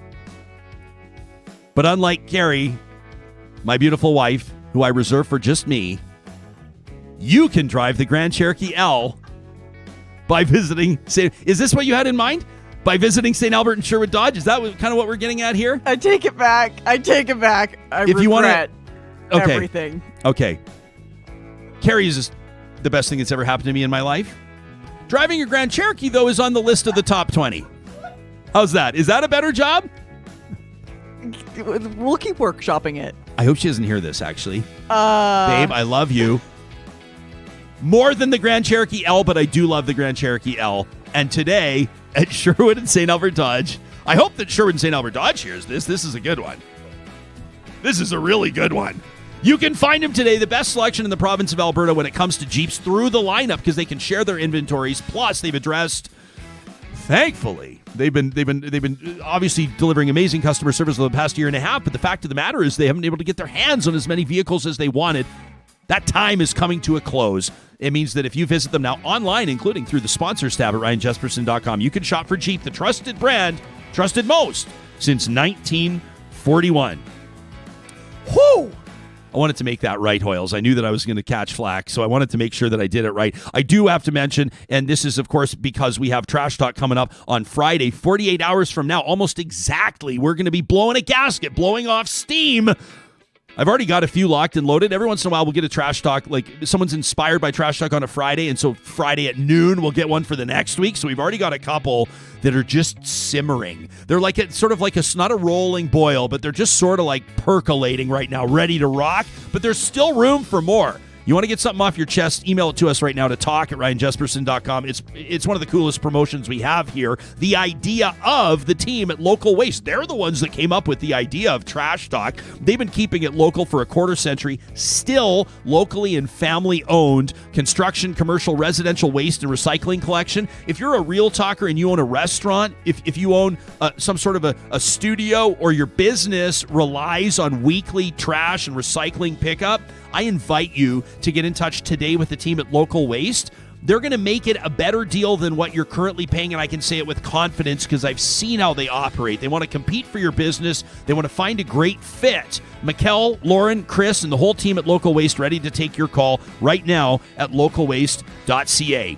Coming up tomorrow, we're going to get into the science, bitumen beyond combustion. What's that all about? Plus, can we take camera 2, Sam? 3, the Hoyles cam? Can we take the Hoyles cam? Check out this book, National Geographic Ocean, A Global Odyssey. The legendary Dr. Sylvia Earle, a.k.a. Her Deepness, will join us. Plus, Eat Your Words, all coming up. We'll see you then.